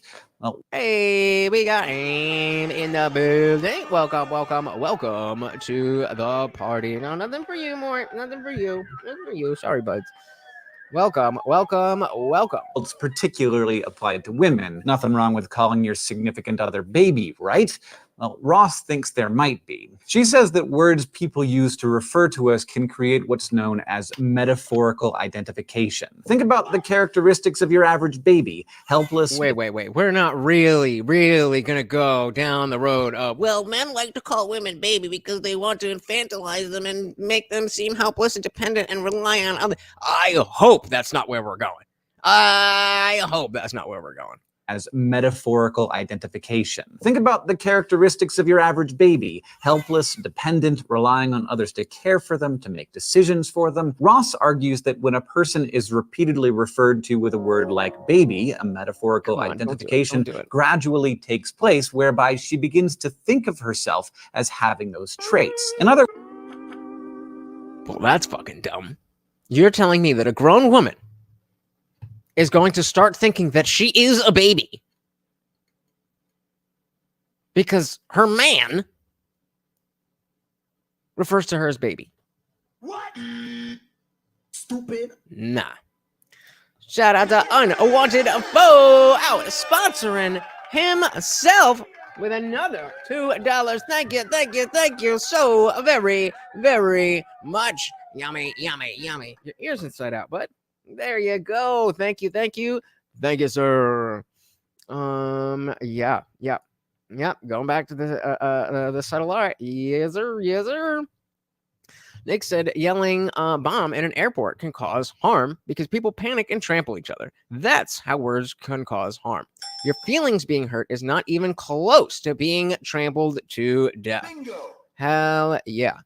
So yeah, where are you strongly disagreeing with Nick, with me, with the video, with context, guys? Context gradually takes place whereby we're just talking about we need enough information, we need it to be relevant, we need the context, we need all that good stuff. She too with a word like baby, a metaphorical identification gradually takes place whereby she begins to think of herself as having those traits. And if she does, ladies, if you start thinking of yourself as helpless because somebody calls you baby, then you are stupid.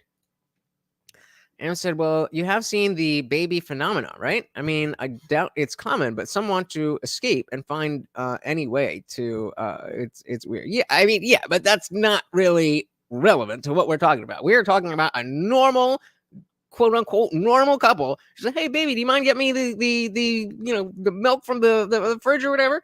Do you think I'm helpless and dependent, overly dependent on you? That's some feminist bullshit right there. Shout out to Ayush Gupta. Welcome to the party. So there's no shortage of crazy, libtard, grown women that are behaving like an infant. Well, maybe he's right then. Maybe it's because us men have been calling them babies for so long that now they just act like babies. I guess we're wrong. And this is why you should never call a woman baby. Harmful words, guys. Gradually takes place whereby she begins to think of herself as having those traits. In other words, she starts to see herself as powerless and dependent, as someone who relies on others, particularly Exactly. I mean, come on. What are we talking about? What are we talking about? Men who call her that to take care of her. This might sound far-fetched, but think about it. So Anne says, how do you think that stuff may develop? It starts normal and devolves.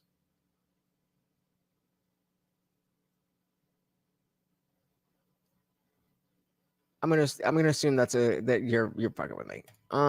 King said people have always called me Squirt, and I've never been confused by it. Yeah, well, short king shit, right? Really, the men who call her that to take care of her. This might sound far-fetched, but think about it. The way we think of ourselves is largely shaped by what we believe others think of us. And so again, I will go back to what Unwanted Foe said.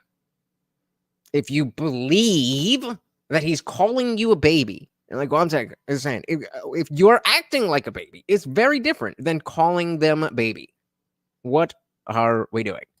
we tend to act according to the expectations that we think others have of us. So a child who knows he's thought of as a troublemaker is more likely to continue acting out, while a child who's perceived as a winner is more likely to push himself to win. Okay, but you see the bait and switch there. If you call a straight A student a troublemaker, they're not going to think that they're, I mean, okay, depending on the consequence or the situation. But like, if you just take your average straight A student and you say, you're a troublemaker, and then nothing else, the chances of that actually affecting them psychologically to their core, while everybody else in their life is like, no, yeah, you're doing everything the way that you're supposed to be doing. Your parents are proud of you. Your teachers are proud of you. Your friends are jealous of your good grades and all this, that, and whatever. And one random person,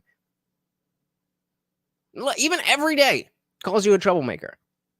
What do we really think that's going to affect that child that much? And let's go the other way around. If we have somebody who is making trouble every single day, and we just, oh my goodness, you're so amazing, that's just going to make them a great person? What? That all make no sense. Context said, imagine if men start getting pissed off when women call them babe. What do you think, I'm a fucking pig? Good one. I'm going to use that. I'm not a fucking pig. You're a fucking pig. Sarah said, the thing is, some of us are in denial of the fact that there's no such thing as a grown-up, other than physically. We're basically all children, no matter how old our bodies are. Agreed. Shout out to the Eerie of Fairy Tales. Welcome to the party. Good to see ya. Let's dive back Out, while a child who's perceived as a winner is more likely to push himself to win. Again, this bait and switch there was perceived as. So being called a troublemaker and being perceived as a troublemaker are two very different things. To be clear, Ross doesn't think this is something that happens consciously. She sees it as insidious, eating away at our self-perception without us even being aware of it. Yeah, and so, like, if, again, let's use these three situations. If you're in a relationship, then every day saying, hey, baby, good morning, that is not going to, that definitely shouldn't make that woman think that she is a less than capable person because of the fact that you're using the word baby. But if you say every day, you act like such a baby, to use Guamtech's example, yes, that's going to affect how this person sees themselves. Let's go over to the troublemaker child. That if they are actually getting into trouble and they're not getting the proper guidance, they're not getting the proper guidance, and they lean into that, and then other people, oh, you're such a troublemaker, I have no interest in helping you do better, you're just a troublemaker, that's who you are. Yeah, that a child's going to internalize that. And same thing with the winner child as well. But that's the perceived as versus speech, the words themselves. I definitely gotta get rid of that. Unwanted Vote says he's conflating relationship nicknames with calling someone names based on their actions. Yep. Hey, look, it's Mood. Welcome. Said if they hold that person's opinion in high regard, then yes. All right. context. And if this was true, all kids would grow up to be amazing if you only praise them, even when they're wrong. Bingo. I think we see where that has led this newest generation. Yep, doesn't really work that way. Or doesn't only work in the negative. That idea kind of pisses me. Well, it definitely does work in the negative. So yeah, I mean, I talk about how when I was in like middle school, going into high school age, and there was just a large amount of there's a lot of girls who had eating disorders. And so this notion of if you were told that you're fat over and over and over and over and over and over and over again, then you're going to internalize it. And then, looking at TV and magazines and the models and it's airbrush and this and that and that and that. I think, yeah, it definitely works in the negative. But no, I mean, so when this was true, all kids would grow up amazing if you only praise them.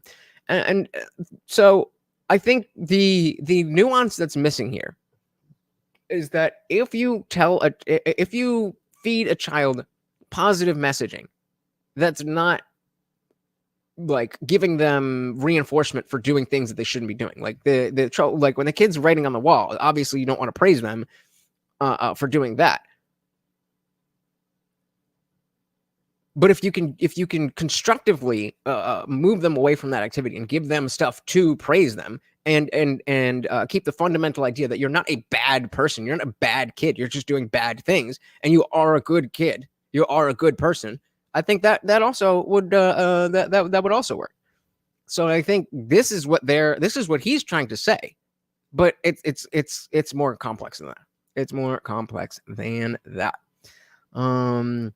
So Marie said the gentle parenting has led to generations of narcissists. Yep. Amp said, yes, children are highly susceptible to believing what they're told consistently, but that's kind of different because we know this has an effect. But for adults, it's not far-fetched. Trans ideology. And that's largely interpersonal and media. So clearly it's highly possible. I wonder, because I think this is something slightly different, though, because when we talk about adults who trans themselves, I don't think that is necessarily directly connected to whether somebody is telling them they are this or they are that. I don't think it necessarily comes down to, well, somebody told me that I'm a boy, even though I was born a woman, and that's why I think. I think it has more to do with just the social contagion, where it's like you're seeing, oh, that's a thing. That's a thing. Maybe some boys are actually girls, and so now you can internalize that. So I think that's a slightly different thing. Shout out to my lost interest. Welcome. Said children should be encouraged, not enabled. Agreed. Welcome to the party, sir. He sees it as insidious, eating away at our self-perception without us even being aware of it. The words people use to refer to us end up informing the way we understand ourselves. Thanks, Thought Bubble. Now, thanks. What about hurtful words that you probably wouldn't classify as hate speech? I'm talking about more prevalent language, the kind we use in the cafeteria, in dorms, when talking to our friends, or talking about our enemies. They're hurtful, but they're powerful in a somewhat different way because they're almost mainstream. And because we see them as less threatening, no big deal, they could actually be more likely to cause unintentional harm. This is where the trans stuff comes in. Because we see it as less threatening. It's no big deal to be trans. That can cause more harm. Well, let me just try it. And now you're getting the positive feedback loop from all the people who are just desperate to fit in with each other. And so that I think this more better explains what we're talking about than the being called a boy or being called a girl. threatening, no big deal, they could actually be more likely to cause unintentional harm. So consider another word that I really don't want to say, slut. This is another thick concept. It Slut! has descriptive content in that it's used to refer to women who have casual sex, but it's the evaluative content that really does the work when this word is used. The attitudes that are baked into this word, attitudes specifically about women and sexuality, are so potent that it's even used to describe women who don't have casual sex. People use it to describe women who just wear clothes that they consider revealing. And the word is meant to mean that kind of woman is bad.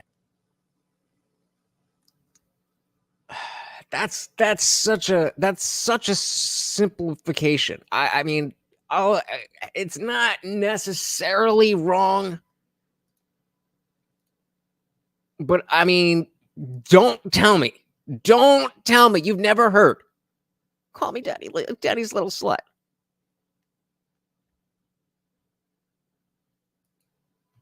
Consider revealing. And the word is meant to mean that kind of woman is bad. The attitude and the description are all bound up together. Now, this goes back to the same thing that we were talking about with sarcasm and idioms and turns of phrase. So if it can only be bad, then you cannot use it sarcastically. And if you can use it sarcastically, then it can't only be bad.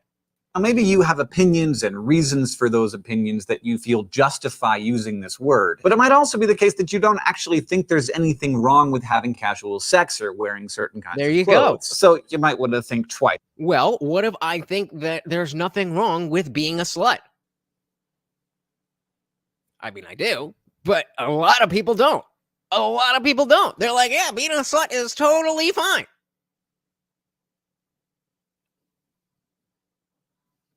You're losing me. You're losing me. You're losing me, Crash Course. We're on what? Chapter 28. We went 27 chapters and we were going hard.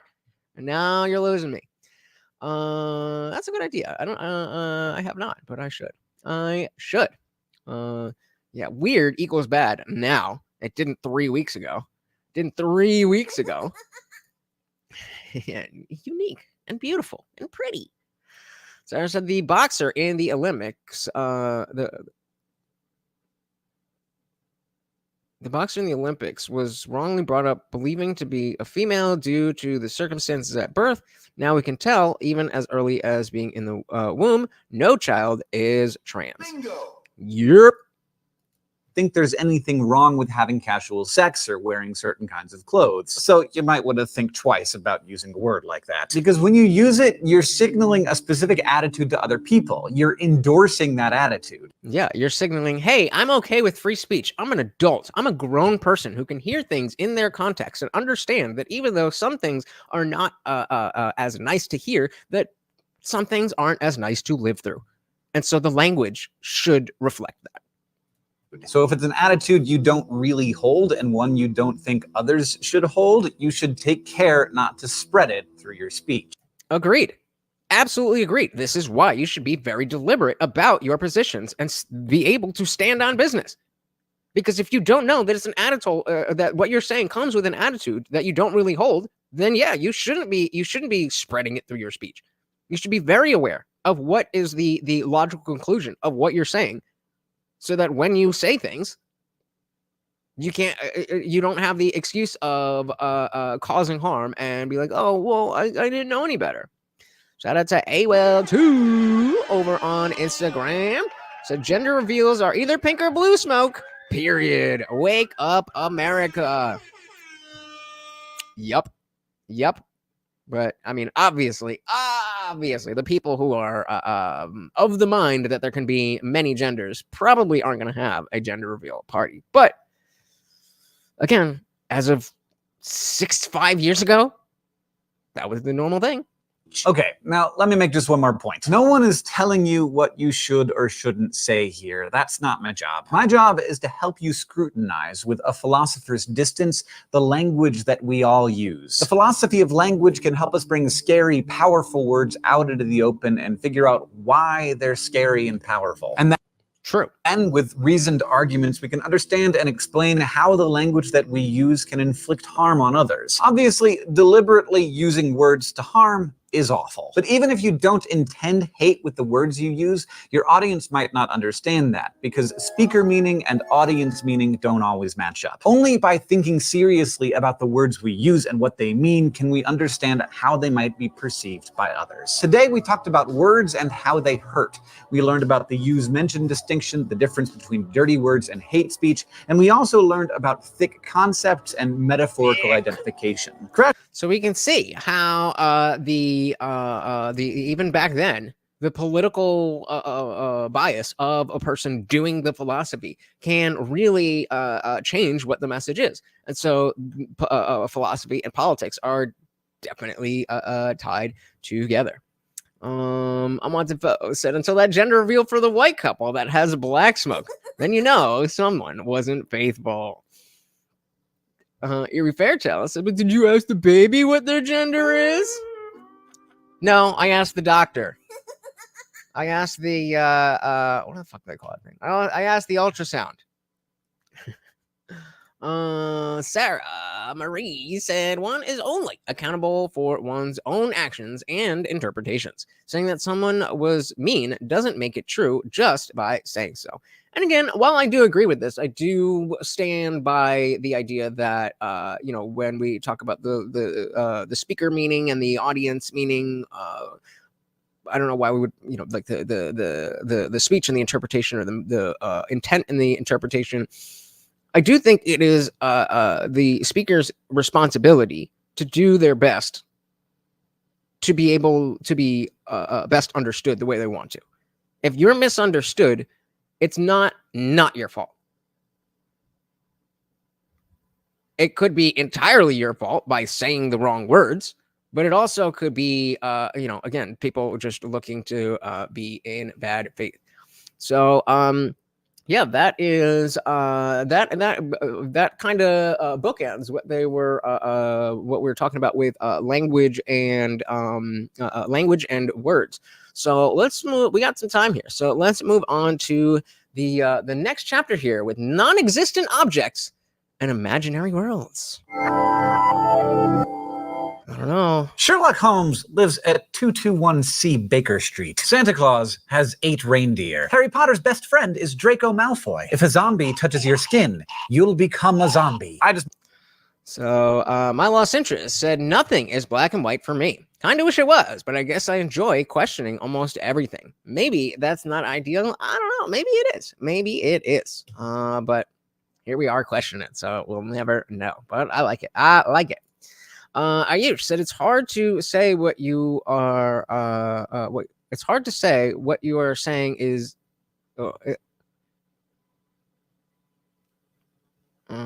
yeah, okay, so it's hard to say, it's hard to say how what you're seeing? What? It's hard to say how what you're saying is being received. It goes to Jordan Peterson's line, in order to think, you need to be able to risk being offensive. That's all covered in free speech. Agreed. Samurai said, even if the speaker flawed, the listener has responsibility in how to interpret and handle. Agreed. But I still think ultimately that is the listener cannot do this without the speaker doing some level of the right thing. Like, you cannot understand what's in my head without some level of me speaking properly.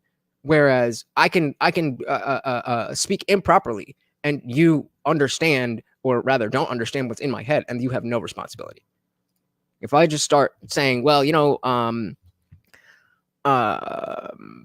when it comes to the thing and I thing my thing, and I always thing my thing, is that your responsibility? You have no idea what I'm talking about? Of course not, because I didn't really express myself properly.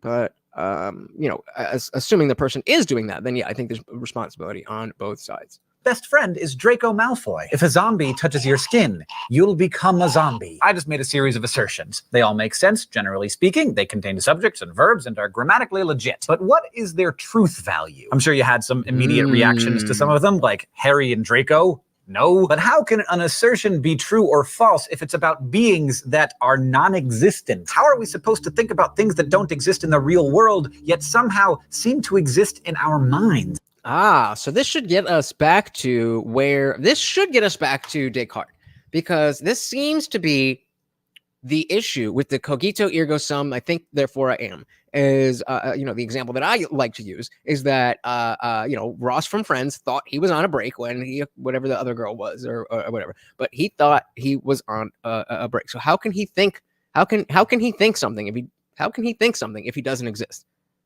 But that objectively is the correct thing. He did think that they were on a break.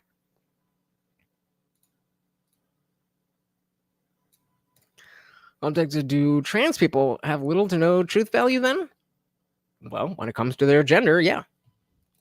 Think about things that don't exist in the real world, yet somehow seem to exist in our minds. Part of why we can think about and talk about and even picture in our imaginations things that have never existed is because of language. Without language, the only stuff we'd be able to communicate about would be physical objects, because communicating would mostly consist of pointing, maybe a little bit of grunting. But words allow us to track concepts, ideas we hold in our heads, even if they don't correspond with anything in real life. And here we find ourselves in a new realm where the philosophy of language bumps up against aesthetics, the philosophy of art. Because when we talk about non-existent objects, we soon find ourselves talking about imaginary worlds, worlds that don't exist, but which language has allowed us to conceptualize in our minds. And when it comes to discussing things like meaning and existence in these worlds, we need a slightly different set of philosophical tools, because in these worlds, different rules often apply. And that's because we make up those rules. True. In the worlds that we imagine, we might be communicating with life on other planets, or the past as we know it might have never happened, or maybe there are no laws of physics. It turns out we can create entire universes just with our minds. And gods. The FTDA!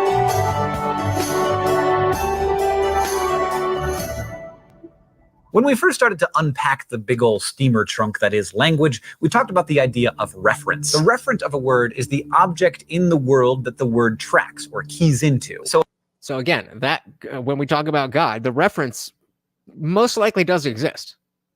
But the the sense? I don't know what you mean. A referent of the word cat is this guy. But what happens when there is no referent? Like, what's the referent of the word jabberwock? And how can I determine the truth value of such a word or the object it refers to? Is it even possible? I suppose it could be. Let's see. This was so we're up in 2016. So maybe. I don't know. Yeah, I could say thank computer. I could say thank leprechaun, and no, doesn't make it exist. The value of such a word or the object it refers to. Is it even possible? I suppose it could be that when we refer to non-existent objects, we're just speaking nonsense. But I'm almost positive that I really just speaking nonsense. Just like flugelhorn. Do know a lot about things that aren't real, and I think of that information as facts. Facts that are true. Like, I know that Snow White hangs out with 7 dwarves, and if you told me that there were 8 and that one of them was named Sloppy, I would know you were just wrong. But where are those dwarves in the real world, and how do I know how many there are, and how could you be wrong about something that doesn't exist? To parse this question some more, let's head over to the thought bubble for some flash philosophy. Here's another assertion for you. The present king of France is bald. All right, so that's where we're starting. Presently, the present king of France is bald. Does France have a king? I thought they had presidents, but okay. True or false? Bertrand Russell said it's false, and it's Shout out to Bertrand Russell. What we got here? Excuse me. My lost interest said quantum physics explains our world in ways that cannot be understood, but makes God seem so much more believable. Maybe. Just smirk at it. That was the intent of pointing it out. of France is bald. True or false? Bertrand Russell said it's false. And it's false even though this sentence actually has a couple of statements packed into it. One, it asserts that there is a present king of France, and two, that he is bald. But there is no present king of France. France has a president, not a king. So the whole proposition ends up being false. Since there is no present king of France, Russell said, we can't attribute any true statements to him. It would be just as false to say that the present king of France has a ponytail and a nice bushy hipster beard as to say he's bald. So this French king is a non-existent entity that's false. Shout out to Matt Walsh. been ascribed an existence simply through an error in our understanding of language. And if you recall, this is similar to what we encountered with the cats and tails conundrum back when we were discussing the nature of reality. If you say that Who remembers why this makes sense? Who remembers why this makes sense? No cat has two tails. Every cat has one more tail than no cat. Therefore, every cat has three tails. Does anyone remember this? No? every cat has one more tail than no cat, that can be interpreted to mean that there's such a thing as no cat. So just like with the present king of France, Such a thing as no cat. a weirdness in our language makes a no thing look like something. Thanks, Thought Bubble. Now, Russell was sure that we can't make any meaningful assertions about something that doesn't exist. But 20th century Austrian philosopher Alexius Meinong had a different view. Meinong was convinced that we can have meaningful thoughts about objects that don't exist in reality. But, he said, in order to be able to speak meaningfully about something, it must, in some sense, have being. So Meinong came up with an ontology, that is, a system of being, that was divided into three classes: absistence, subsistence, and existence. Okay, absistence, subsistence, and exit. He posited that even non-existent things could fit into this system. First, he said every possible object that you can think of absists. If you can think about it, it has absistence. This includes stuff that could never exist in real life, like unicorns or the mythical lost island that our old monk friend Guanilo said. Or God.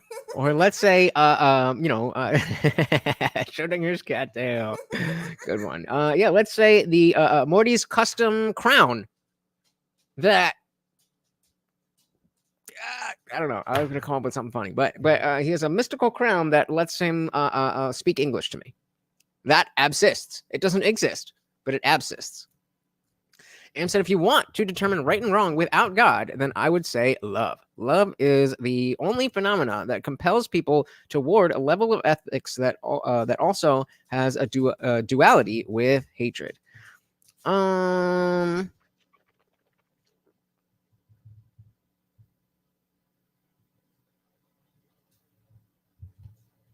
don't have a specific disagreement. So sure, fair enough. Fair enough. Are you serious? He just jumped down, and now he's. Well, you're gonna wait down over there. All right. So yeah, up, the hungry dance. We got a hungry puppy. So anything you can think of, absists.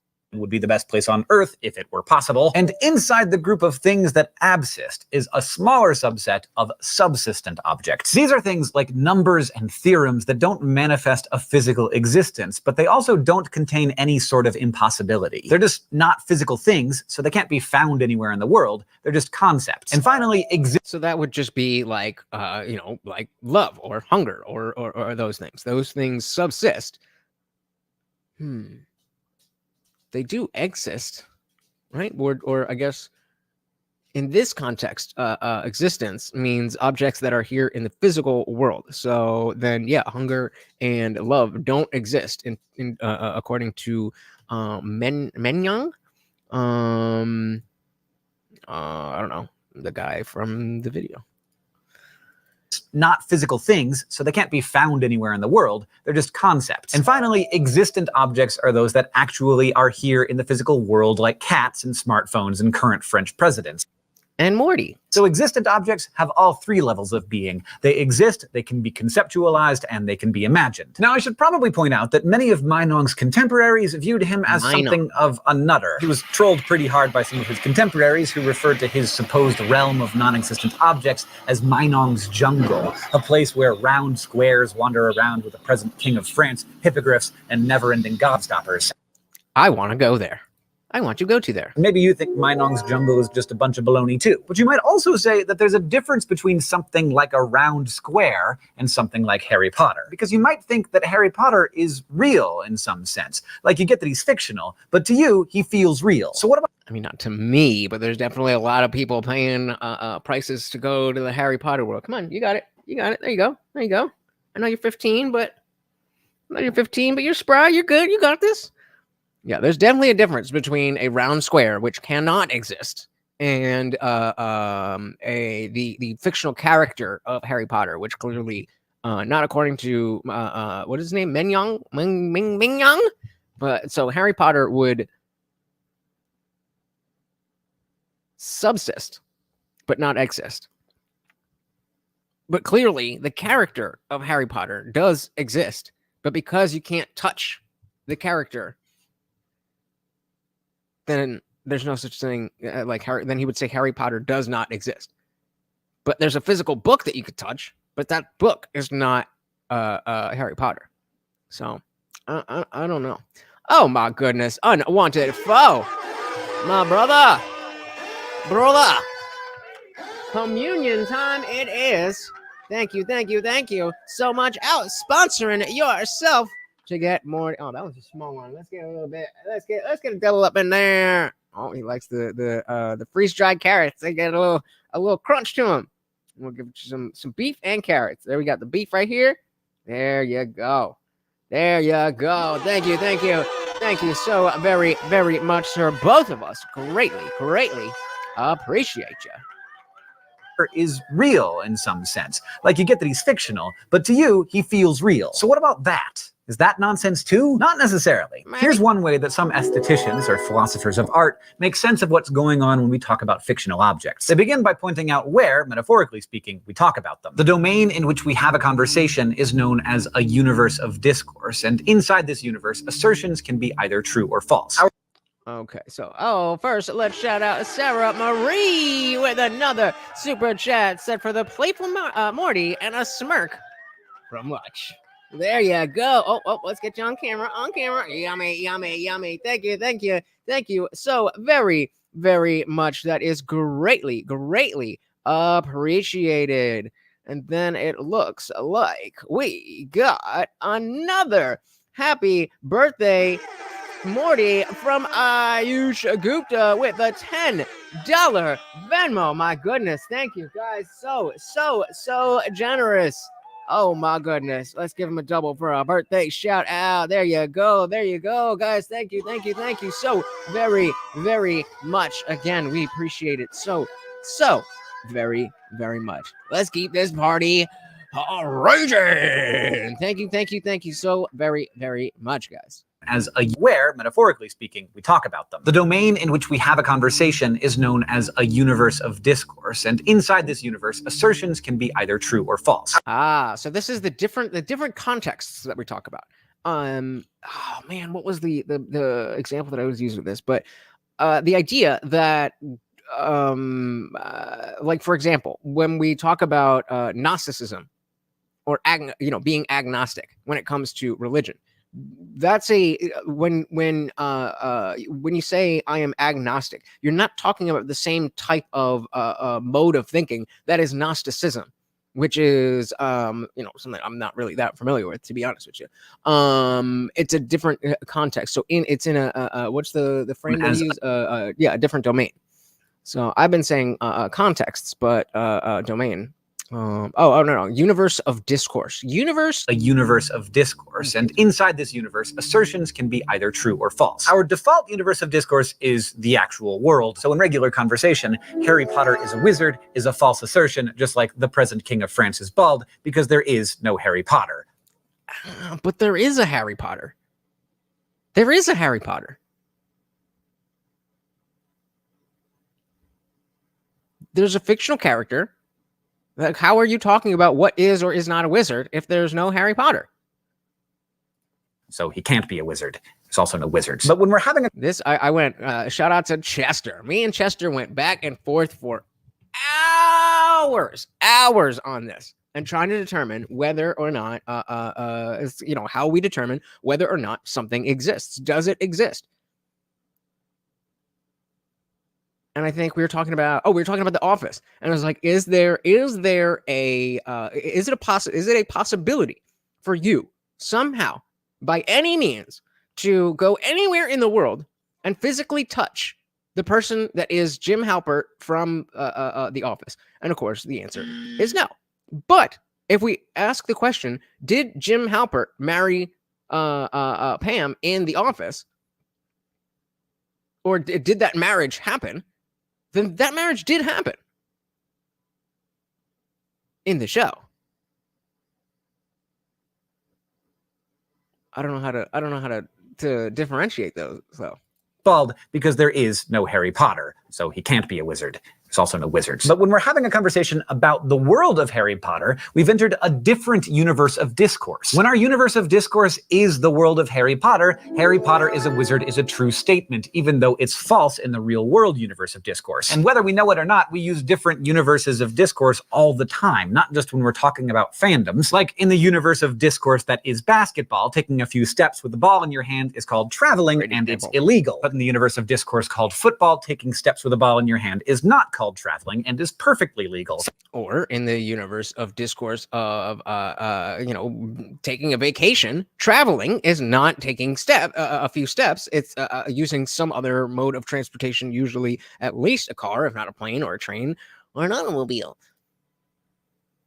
So one way to solve the puzzle about the existence and truth of imaginary objects is to say that, in the case of Harry Potter, J.K. Rowling created a universe of discourse that is Harry's world. And that universe shares some things in common with our world, but it has differences too. In the real world... Okay, so that exists within that universe of discourse. So again, we're still talking about existence as something tangible, which I don't like, but I can certainly understand. If you can't touch it, it doesn't exist. World, it is false that Harry Potter has a lightning scar on his head because there is no Harry Potter. But in the universe of discourse that is the world of Harry Potter, it's true because both Harry and his lightning scar exist. So when we talk about fiction, we're speaking within a particular universe of discourse, and our interlocutors know this, even if it's not explicitly stated. This lets us say things that end up being true, even though the truth doesn't track to this actual world. Well, this would be on the same level as the book, because the books are very tangible. You could pick up a Harry Potter book, but a book is not Harry Potter. And in the universe of discourse that is the Harry Potter universe, then Harry Potter does exist. He has a scar. He is a wizard, so on and so forth. But none of that actually exists in the real world, aside from the actual video game that creates that, or I guess expands upon that universe of discourse, and the book that creates it, or the books. I think. Now things get a little weird when our universe of discourse is a fictional world that's set inside of our real world, like House of Cards. This was before Kevin Spacey's stuffs. Frank Underwood is the president of the United States, but, well, so is Barack Obama. God damn, he looks young there. Wow. They both live in the White House and have the same executive powers. Unlike the universe of discourse to which Harry Potter belongs, the universe of House of Cards adheres to all of the rules of our world. Thankfully, much to our credit as a species, we are great at distinguishing between universes of discourse. We can distinguish between what's canon and what's not. We can fight passionately and knowledgeably about what might happen within fictional universes of discourse, like who would win in a foot race, Superman or the Flash. And when you think about I'm watching, as I'm sure if you are following my my Twitter or you're in the Discord, you know that I am I'm watching Lost right now, and there's one part where they two of the characters actually have that exact argument. Like, why would Superman waste time running? Fictional realities where different universes of discourses meet, like the DC Marvel crossovers, you're actually engaging in some pretty serious ontological ponderings. You're holding in your mind an incredible number of propositions that are specific to different universes and figuring out exactly what would be true if those universes were combined. For instance, in a world where both ghosts and zombies exist, would it be possible for one person to become both at death? Our ability to... Let's go to a poll. So in a world, so okay, I am telling you in the so I'm creating a universe of discourse, or I'm expanding on this universe of discourse, a world where both ghosts and zombies exist. So when I say in that world, I'm talking about that. In that world, whoa, caps lock. In that world, can you be both zombie and ghost? Let's see. Thick boy Rob, welcome. Said, are there gay zombies? Tundra Marsh said yes. All right, there's gay zombies. Sure. Welcome to the party. All right, let's see. zombies exist, would it be possible for one person to become both at death? Our ability to understand and play around with fictional realities helps us think about other hypothetical realities too, like what will happen in the future and what the implications might be of different choices that we make. So treating non-existent things as if they're real? Nonsense probably isn't the right word for it. Being able to create and conceptualize a universe, it's a pretty amazing skill. Today, we talked about non-existent and imaginary objects and whether it's possible to make true assertions about them. We learned about Meinong's jungle and the concept of a universe of discourse. Bananas are chom-choms. Next time, we'll talk about objects of aesthetic appreciation. All right. So it looks like 100% of you so far are saying no, that you can't be both a zombie and a ghost. Why not? Let's see why not. I guess you would have to be dead to be a ghost. But undead is not... Undead doesn't count as dead. Right? That's a different thing. That's why we say undead instead of just dead. Shout out to J-Dog. Welcome, welcome, welcome to the party. Whenever you're here, I am happy. That is good enough. We got Raymond. Welcome, welcome, welcome. So when you die, you become a zombie. So, but we're trying to figure out if you can be in a world where there's zombies and ghosts. Could you be both at the same time? I don't know. All right, moving on. I think this is gonna be our last one for Close your eyes tonight. and But imagine a again, bronze statue of a cat. Oh, that's a cute kitty. Yeah. But now imagine know how I know this guy's gay? the statue is placed at the top of a staircase at some big university. Since college students can get up to all kinds of tricks, school officials have placed a chain around the neck of the statue, securing it to its podium to keep it from being spirited away on some raucous Friday night. The statue, Are you sure? as created by the artist, was unchained, but the chain has been in place for so long that generations of students have come to know the statue as the chained cat. Which brings us to the question, is the chain a part of the artwork? Is it a That's a better question. Is the chain part of the artwork? But I want if you say yes. chained statue of a cat, or has it become a statue of a chained cat?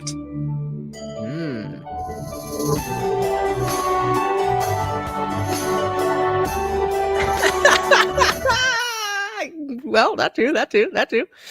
Oh man.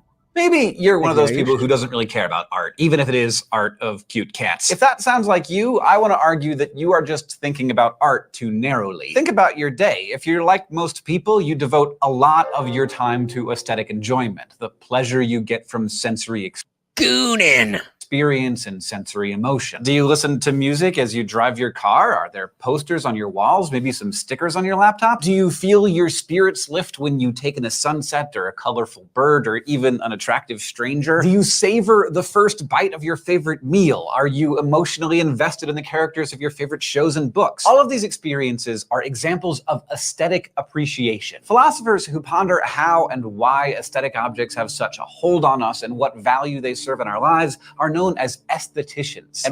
And I mean, this in this day and age, everybody on the left is going to call everybody who's not on the left an what is it? Aesthetician? Have such a hold on us and what value they serve in our lives are known as aestheticians. Estheticians, because they don't have any value for aesthetics. They don't have any value for, oh, that's beautiful. That looks beautiful. So, of course, there's always one of you fucking assholes. Jesus fucking Christ.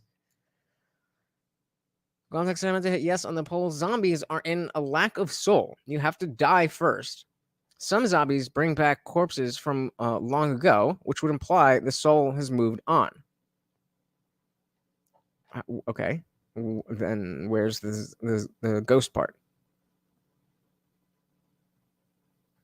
It's talking about being a ghost and a zombie. Erie said stories are a huge part of human beings. Yep. Yeah, not esthetician. I don't even know how to say those differently, but they're spelled differently. But yeah, exactly. They think beauty is discrimination. I don't get where that idea came from. But it surely has taken over. objects have such a hold on us and what value they serve in our lives are known as aestheticians. And one major question that aestheticians deal with is what actually is art? That's a pretty heavy topic, but one way of It's just like whatever you feel, man. tackling it is to start with the objects that we find ourselves admiring aesthetically. An object of aesthetic appreciation is defined as something that prompts valuable aesthetic emotions in us. As humans, If it looks pretty, start there. we seem to be drawn to these objects. We choose cars and phones and shoes not solely and sometimes not at all based on function, but also on the basis of beauty. Aestheticians typically divide objects of aesthetic appreciation into art objects, which are human-made, and objects of natural beauty. But as Natural beauty. Yeah, they definitely don't believe in that. Quantek said, if the soul moves on, it doesn't mean to heaven or hell, implying there are some souls that are ghosts while they're... gotcha. Okay, so then you would have a Quantek zombie, and you would have a Quantek ghost, but you wouldn't have a Quantek ghost zombie. You could have both, but you couldn't be both. So you actually don't think that you could be. You think both could exist, but you couldn't be. So again, in that world, couldn't you be both zombie and ghost? And this is not that. So that would be that both can exist, but no, you cannot be both zombie and a ghost in a world where ghosts and zombies do exist. There we go. That's philosophy. Sorry, Marie, so my internet glitched. Fair enough. There's wasps that manage to Muppet ladybugs and all that. A dead human body will not be able to function. What? What? into art objects, which are human-made and objects of natural beauty. But as you might expect, there is some dispute about this division, and each category is fraught with intriguing problems. For one thing, where does an art object begin and end? The frame around the painting, the chain on the cat, the skips in your vinyl recording of the White Album, are those things part of the artwork? And does the value of the art come from what's put into the art object by the person who created it? Or does its value depend on the experience that it triggers in the audience? Some people like... These are very, very open-ended questions. These are not as clear. And I as we get further and further and further into this, there's less of a clear, defined answer, and there's more nuance, and it's more about just thinking about how far you can go with it, as opposed to getting the right answer. It's not so much about determining whether or not in a world where there's zombies and ghosts, whether or not one could be both a zombie and a ghost at the same time. It's more about the process of determining where you lie on that issue. What the fellow said, modern art isn't art. You can't change my mind. That would be an awesome battle. Let's do it. Created it, or does its value depend on the experience that it triggers in the audience? Some people, like 19th century Russian novelist Leo Tolstoy, understood art primarily in There you go. Art is in the eye of the beholder. terms of the artist, as an expression of the ineffable emotions of the person who created it. In this view, an artist creates as a way of communicating feelings to other people, oftentimes feelings that can't be expressed in mere words. But in some cases, the creation of art might not be about communicating at all. It might just be a way to purge overpowering emotions that are raging inside of the artist. Some thinkers argue that the intention of the artist is really important, that the artist must want to evoke some valuable emotion in the audience for their work to be considered art. But Ooh, yeah. Wait, I need to hear that again. Some thinkers must want to argue that the intention of the artist is really important. evoke some valuable emotion in the audience for their work to be considered art. So this would be like if you're just doing something for clout and it happens to be beautiful, they would some thinkers would not call that art. But others think an object can be art even if it wasn't created with that intent, that art could come about by accident. And this possibility raises a lot of questions too, because if an artist's intention is important in determining what art is, then that rules out the possibility that, say, a natural object could be art, even though it still might be an object of aesthetic appreciation. And in that case, can a non-human animal create art? Is a finger-painting ape an artist? If a skunk walks through Ooh, okay, let's use this one. paint and leaves footprints on a sheet of paper, has she created art? Has she created art? Has she created art. We are talking about this skunk right here on your screen. Has this skunk An artist? If a skunk walks Has this skunk created art? paint and leaves footprints on a sheet of paper, has she created art? Maybe you Let me know what you think. Am said, I agree on one info. Today's art is pretty disappointing and doesn't seem to require any skill. It's like they were complimented as toddlers and never evolved, still producing scribbles. Yep. Yeah. That's I mean, I think there's definitely, even if you want, I mean, I don't know if Jackson Pollock, like, that's just the biggest modern art name that I know, but let's just, for the sake of argument in our universe of discourse, say that he was the founder of this type of art. Then, like, I could respect that and be like, I want to express the feelings of this moment, and I'm just splattering paint, and it's the uniqueness of this moment. Fun. But, like, that's you can do that. That's you. But everybody else is just fucking, that notion then should belong to that person.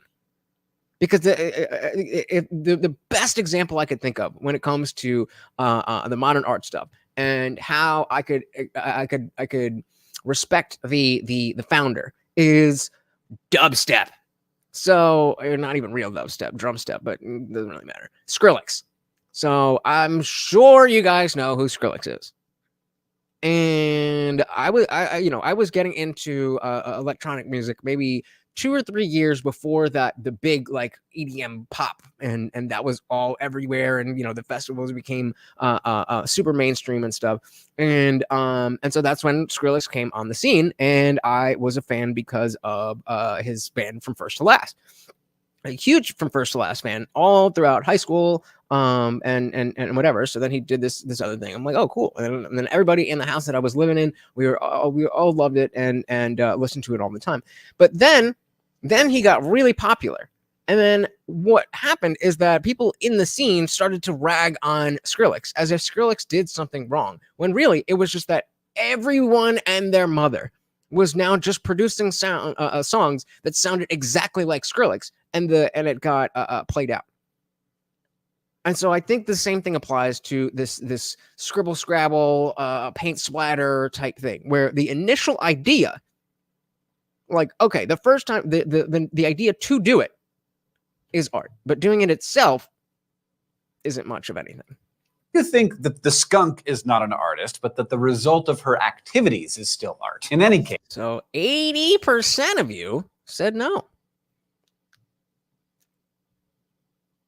I don't know if I'd agree.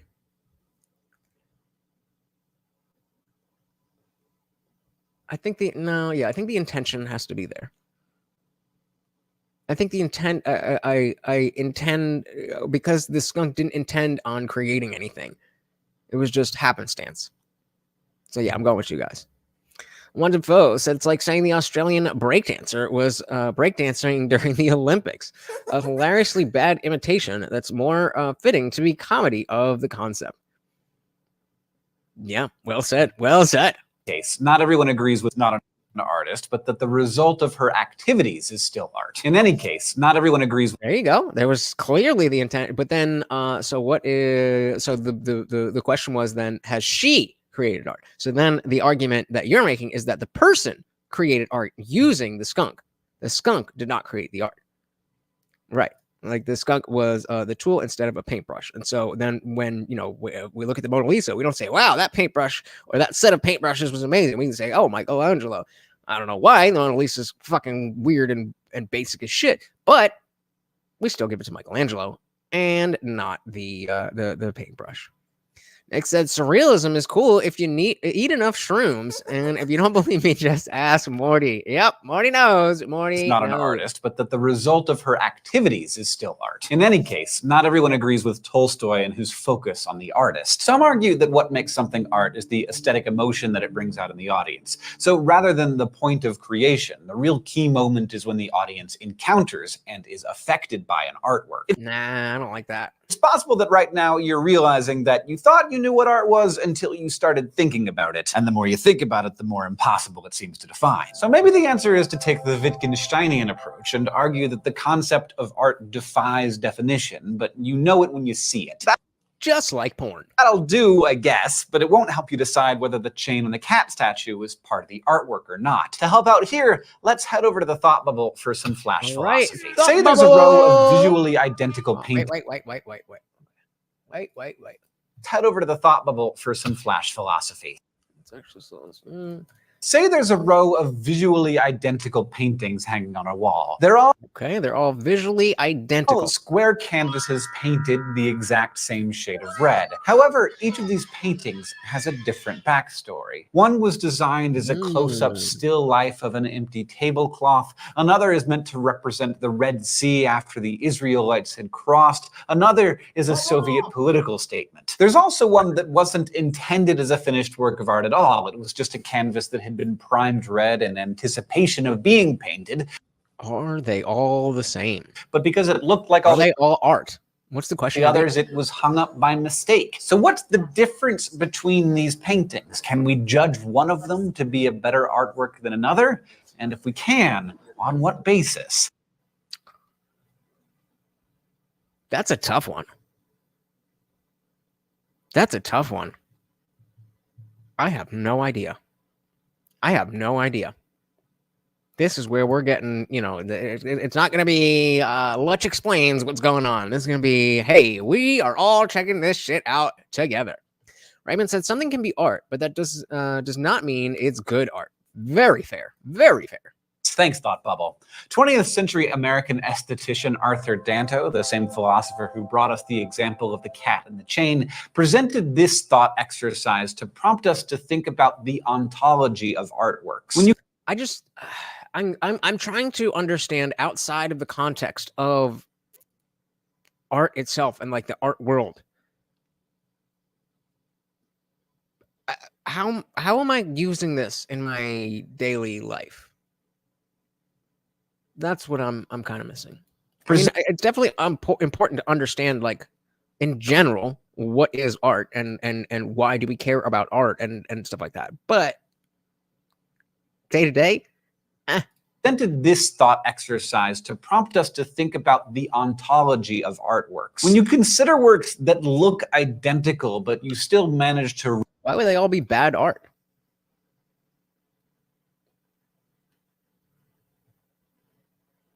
Why would they all be bad? Recognize differences between them, you're almost forced to conclude that there's some non-physical element that makes something worthy of being called art. But what is that thing? Is it something that exists in the minds of the artists or the audience, or some historical facts about the work's creation that makes the works different? I have to point out that yet again, you could replace, just like how in the other video we could replace game with the word God. We can now replace art with that same word, God. Or the audience, or some historical facts about the work's creation that makes the works different. Aesthetics falls into the broad category of value theory, which also includes ethics. But unlike ethics, where many people think that there are absolute right and wrong answers, like killing is wrong and helping people is good, many people think that beauty is simply in the eye of the beholder. In other words, aesthetic appreciation isn't the kind of thing you can be wrong about.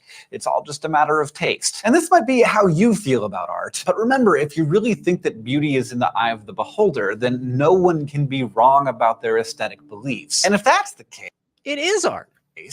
Then we can't really have a conversation about it because we're all the ultimate arbiters of aesthetic goodness. So I guess that's it for today. Thank you for joining us for Crash Course Philosophy. Jokes. There are some philosophers who have realized that our intuitions about art tend to be conflicting. Like, on the one hand, it seems subjective, but on the other hand, there have to be some kind of objective criteria. And I like to, I think music is the most relevant, again, as I was just talking about Skrillex and dubstep. I think that's at least for me, the most relevant application of this type of thinking.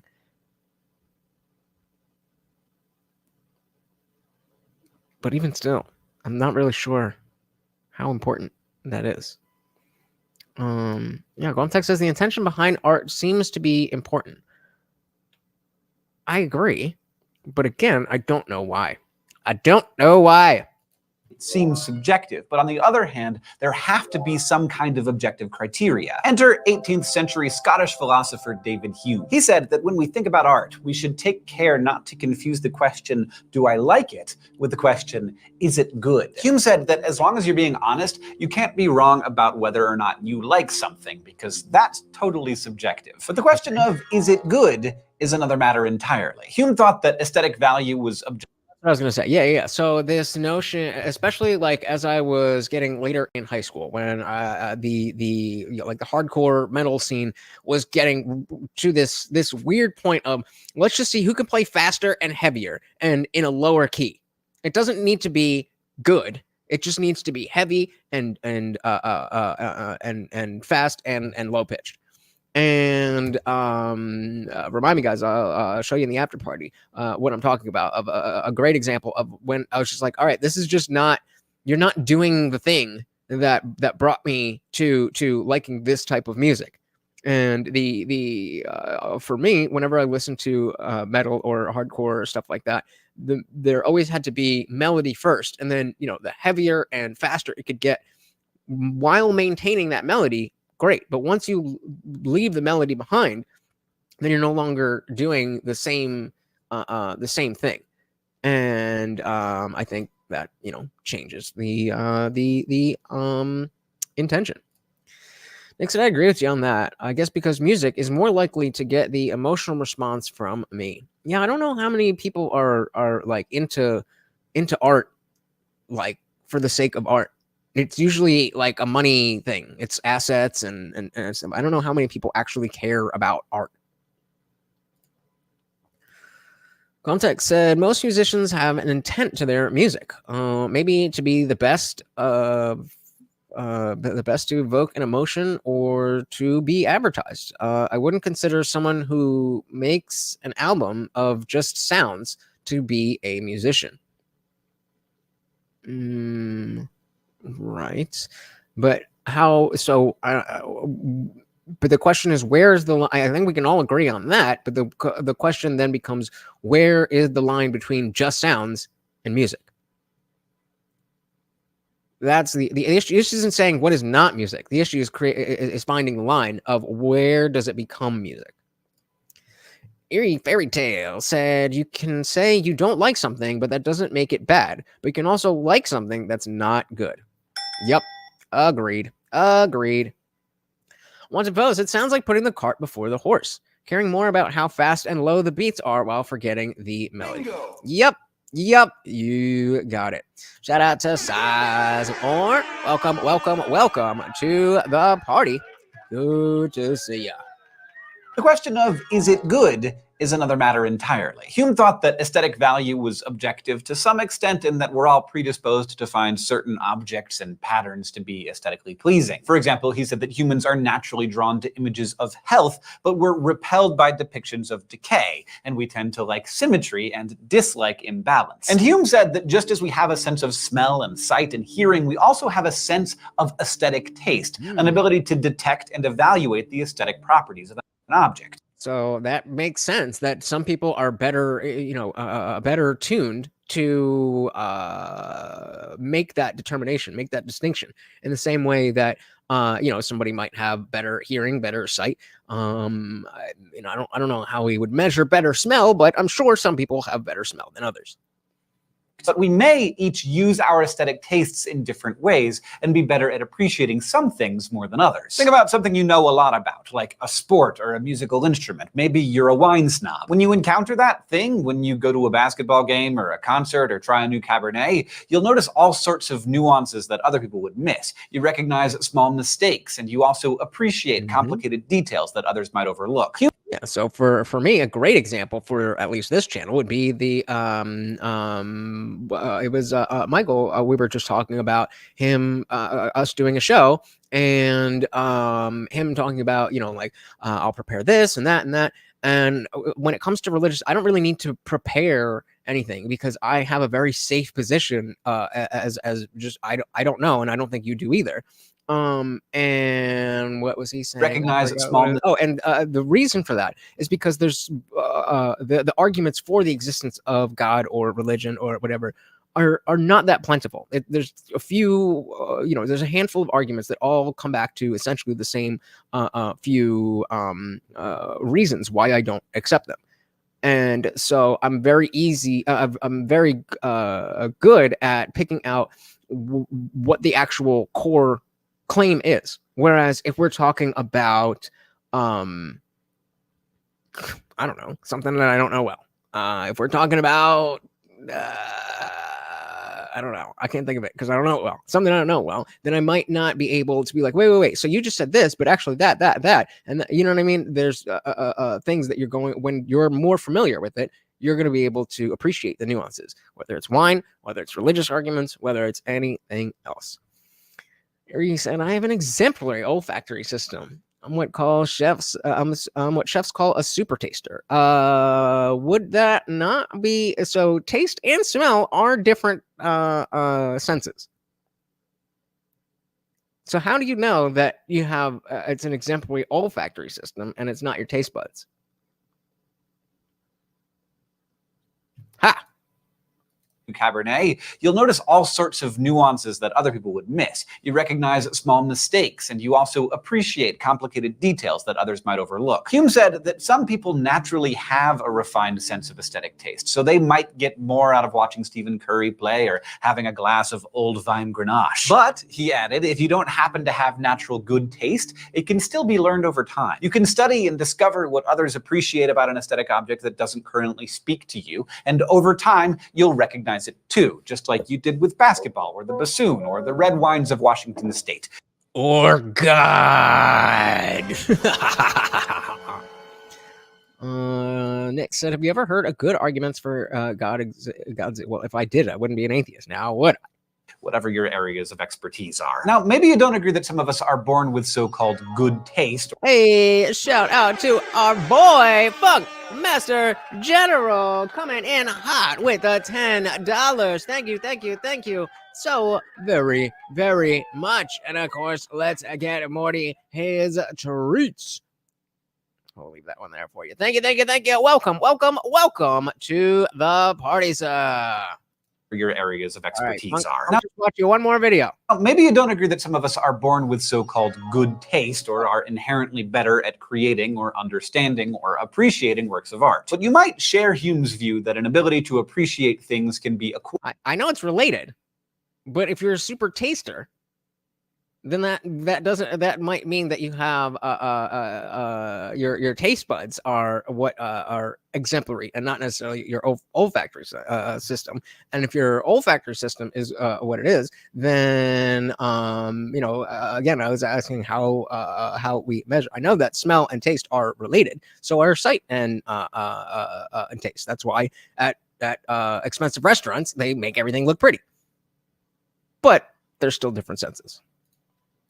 Appreciating works of art. But you might share Hume's view that an ability to appreciate things can be acquired, and that greater aesthetic appreciation can be valuable for its own sake, because it gives you pleasure and it lets you understand things about the world and other people that you might otherwise miss. And we'll talk more about that next time. But as for today, we talked about art and aesthetic appreciation. Right. We asked what makes something an artwork and whether art can be defined. We pondered the question of whether aesthetic value is objective or subjective. And we talked about the development of taste. Crash Course Philosophy. More aesthetics. Let's see. At a museum in Denmark in 2000, the artist Marco Everesti debuted a work of art that involved live goldfish swimming around in vessels full of water. Uh-oh. Did it do the Steve-O thing and drink it and then puke it back up? Sounds pretty boring until I tell you that those vessels were electric blenders. Everesti named his display Helena, and he invited museum patrons to turn on the blenders if they so desired. Eventually, at least... Put one in the chat if you would not be able to help yourself. Be like, I mean, flip. least one person so desired, fish were blended, and before long, police arrived ordering that the blenders be unplugged. The museum was charged with animal cruelty, although the charges were later dropped. For his part, Everesty said that his work was designed to sort people into 3 categories. If you want to push the button, he said, you're a sadist. If the exhibit makes you feel upset, you're a moralist. And if you enjoy watching the reactions of others, you're a voyeur. That makes sense. Sadists push the button. Moralists obviously don't want that to happen. And you're a voyeur if you're not going to do it. But you want to see somebody else do it. But many people argued that Everesty's goldfish blenders weren't art at all. You probably have your own opinions about that, agree. but no matter what you think, works like Everesty's raise a lot of questions about art and morality and what standards we should use to evaluate art. And from there, new questions follow, like what does art tell us about ourselves? What does it do to us? And what purpose does art serve in our lives? All right, I can stand to have those questions answered.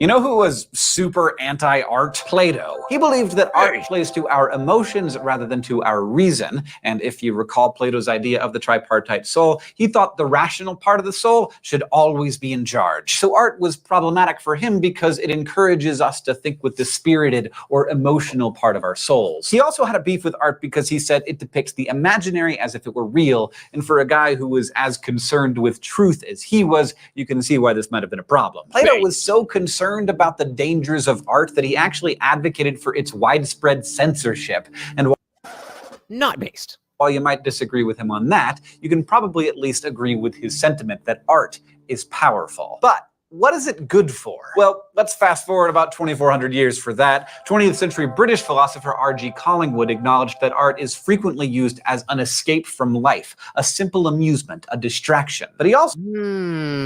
So that's where I'm not thinking of art in the, like, obviously, the most relevant iteration of art is movies and TV. I've just been talking about how I'm like 2 weeks behind on the news and YouTube and stuff because I've just been watching Lost, and I'm like, I love it. This is my second time watching it, so obviously with all the convoluted storytelling, second time around is a better watch. And I think especially as we've become increasingly isolated, having those types of stories to relate, I think that's the relevance. It's both for you. All right, fair enough. I was just wondering. Like I said, I can't even kill bugs without feeling bad. Loser! I'm such a pussy. Goddamn right. See, I was gonna call you an F-slur, but I forgot we're still on YouTube. It's frequently used as an escape from life, a simple amusement, a distraction. But he also said that the best art, the art that really matters, is the stuff that changes the way we interact with the world. So Collingwood drew a distinction between what he called amusement art and magic art. Amusement art helps the audience escape from reality, he said, diving into a no-stakes fictional world after a stressful day. Yeah, that sounds like my favorite way of turning my brain off. Again, I don't know how to say this without sounding pretentious, but like I am constant, like my mind is constantly moving, and it's very difficult for me to just like chill. And so I've learned to use like meditation and stuff, but obviously a much easier way to induce that state of not really thinking about anything is just have something playing at my face. The better it is, then the better of a distraction it's going to be, and then the more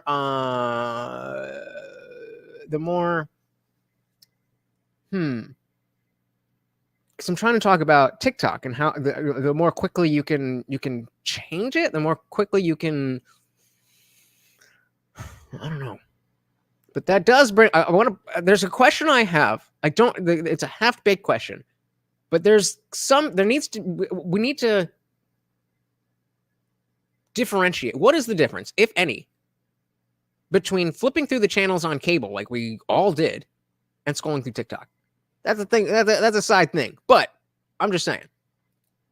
reality, he said, diving into a no-stakes fictional world after a stressful day. But magic art is the stuff that helps the audience learn how better to interact with this world's reality. Why use the word magic? What is magic about that? A great example of this is Harriet Beecher Stowe's novel Uncle Tom's Cabin. Beecher Stowe's story helped change our national mindset about slavery by making white readers see African Americans as human beings with whom they had a lot in common, rather than as a nameless other who should be thought of as property. Collingwood felt we should spend our time on magic art like that, the stuff that helps us live better rather than simply running away from the world. But some people feel that this distinction breaks down pretty quickly. A book or movie that could be little more than an amusing escape for one person could spur another person to change their lives for the better. Think about your favorite fandom. Like, for some people, Harry Potter is pure escapism, a way to disappear into a fantasy where your troubles can be addressed with the flick of a wand. But for others, Harry Potter can help you learn how to live. Lessons on the value of friendship, teamwork, loyalty, and stick-with-itness can be found among the Horcruxes and Bertie Bott's every flavor beans. So art can help you be moral, or maybe even encourage immorality, but there are plenty of other ways in which morality can intersect with art, like in nasty, legal, copyrighty ways. For Where's Zippy? more on this, let's head to the thought bubble for some flash philosophy. How come whenever there's something very specific to anybody, they're never here? They're never here. In 2011, wildlife photographer David Slater was on a photo shoot in Indonesia when a monkey named Later, I barely even know her. 2011, wildlife photographer David Slater was on a photo shoot in Indonesia when a monkey named Naruto got a hold of his camera. There are disputes as to how exactly, but in the process, that monkey took some pretty sweet selfies. Slater later tried to claim copyright of the images, but was denied because he was not the one who took the pictures. Naruto did. The photos are currently in the public domain, but the People for the Ethical Treatment of Animals has filed a lawsuit on behalf of Naruto, arguing that the monkey owns the rights and any profits ought to go to him. Slater, on the What do you think money is gonna do with monkey? other hand, says that he should own the rights because he was ultimately responsible for Naruto getting his camera and taking the pictures with it. By that logic, Slater claims he was the artist and Naruto was simply part of the medium used to create the art. This is directly relevant to the skunk. The skunk that was painting. That if we're gonna say that the artist used the skunk as the tool, then why can't this dude use the monkey? Book Lives Matter. There you go.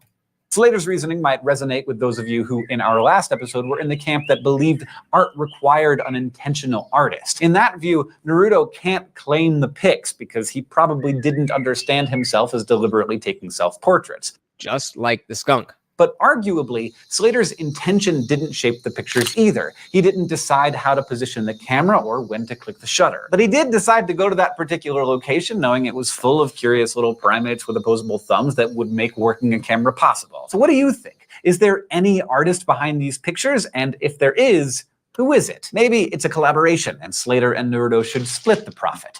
All right, so that's our next poll. If I hear or if I see any fucking talk of anime, you're getting banned. Just kidding, but seriously. Okay, so who should own the photo?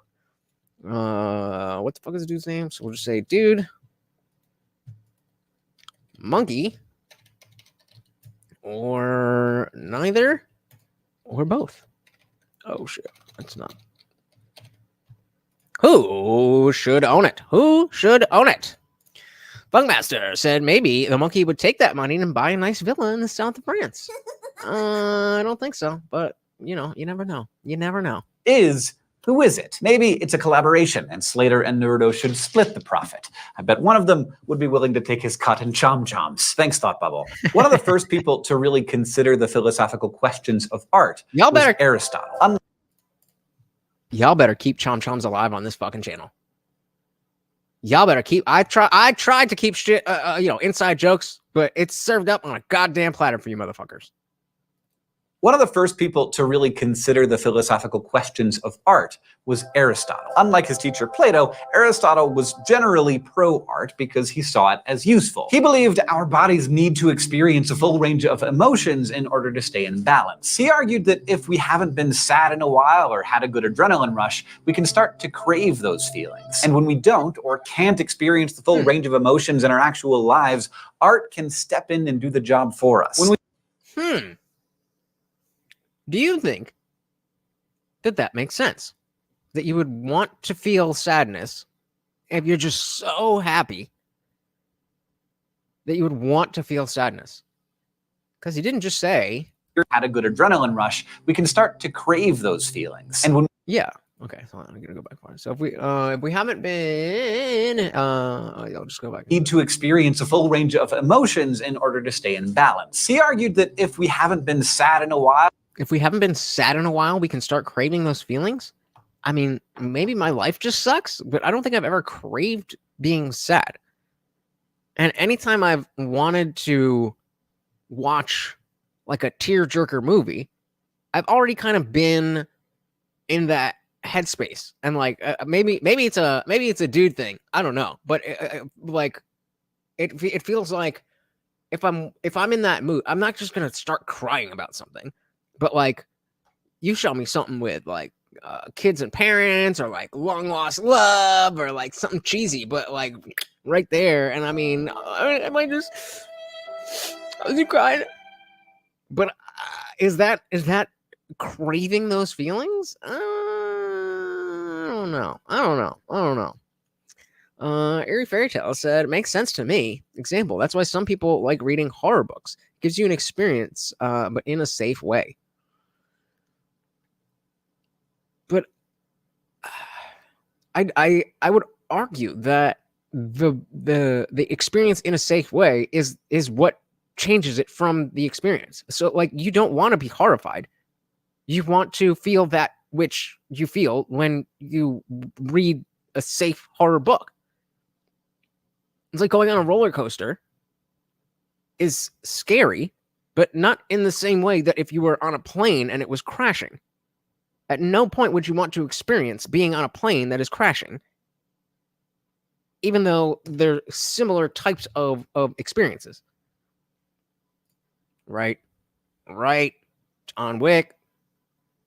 What is that? What is the one I'm thinking of? Marley and Me. Oh my god.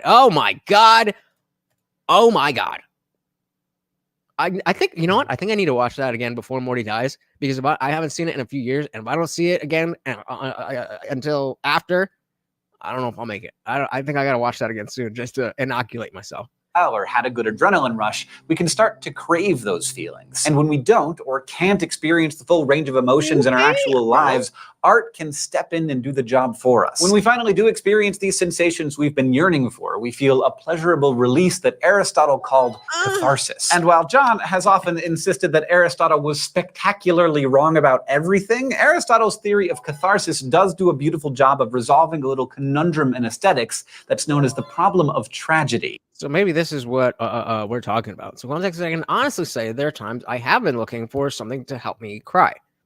I can't ever get to that point when I want to. My brain just feels too logical to allow it. I couldn't even cry at my dad's funeral. Yeah, I remember feeling all of the fucking eyes on me at Akon's funeral, and I felt the need to like just push it out, like. And it was so uncomfortable because there were so many people there that were just like bawling. I'm like, you haven't fucking talked to him in 3 years except to fucking buy weed, and you're fucking crying, and then you're looking at me like, why the fuck am I crying? Did I not? Like, I don't know. And so, but again, you're talking about but in this, are you not already kind of down that road? You're saying you're already sad. You're already unhappy. You just can't get there. What this is talking about is if you've been so rid of sadness in your life that you start craving sadness because you haven't had it.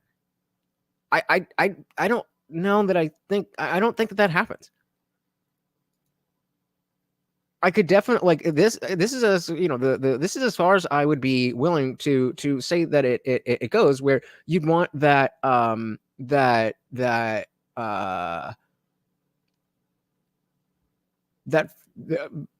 feeling in a safe that feeling in a safe way, like when girls have art bake fantasies. They don't actually want that. They want to know that this isn't that, but it's close to it. Yeah, right. That'll get you crying. But that's what I'm saying. So I'm talking about if you are so happy, you're so void of sadness that your brain's like, damn, it's been a while since we've felt any sadness. I could use some of that. I don't think that happens. This is the weird puzzle of why people voluntarily walk into a theater clutching a box of tissues, fully prepared to bawl their eyes out for 2 hours, we were just talking about it, so let's see. Being paid for the privilege. I mean, really, why is the tearjerker even a thing?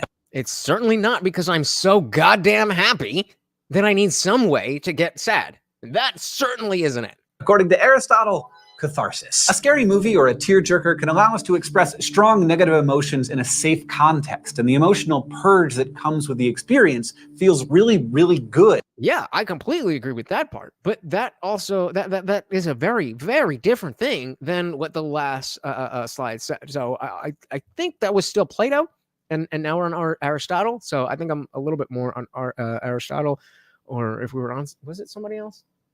I don't fucking know. But this makes a lot more like the idea of catharsis, where it's just like a release, and it's not that, oh, I'm craving being sad. I haven't felt much of anything, and so to get that out, that makes a lot more sense to me. Damn, nobody's on the monkey's side. Yeah, me neither. Yeah, they don't want that. They want the billionaire who is in the book instead. No doubt, when it comes to evoking emotions in us, art can be extremely effective. But how does it manage to do that? Why is art so good at making us feel? When you think about it, it's actually pretty weird that we get so emotionally invested in characters that we know to be fictional. Is it? Why is art so good at making us feel? I think I don't know that is that weird. Like, again, I'm just thinking of the times where I've been like, watching Lost this past week.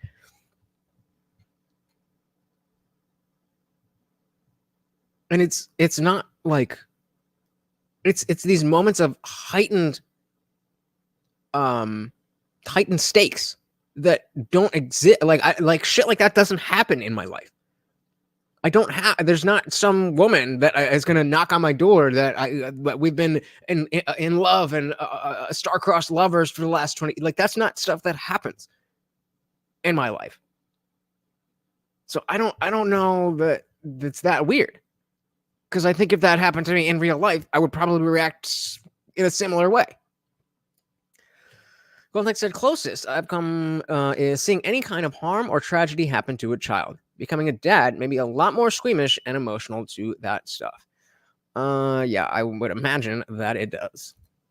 It's actually pretty weird that we get so emotionally invested in characters that we know to be fictional. Why do we cry real tears? Right. Start the clock until he comes back up. Of the deaths of our beloved characters. Why do we invest time and energy in shipping?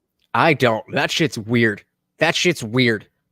When you care that much about, well, you know what? Now that I think of it, I really only heard about shipping, meaning wanting two characters to be in a relationship when it, like, post-wokeness. So now that I think about it, anytime I've heard somebody say shipping, it's always been a gay thing.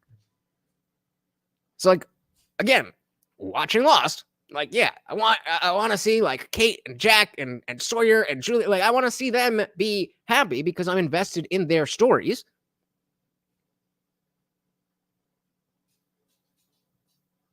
But that has that always been called shipping? I've only really heard it in that weird context. Of the deaths of our beloved characters. Why do we invest time and energy in shipping? These questions fall under another problem that art poses for us, one that aestheticians call the paradox of fiction. Contemporary American philosopher Kendall Walton explains why we can be moved by things that aren't real by arguing that the emotional responses we have to fictional events aren't real either.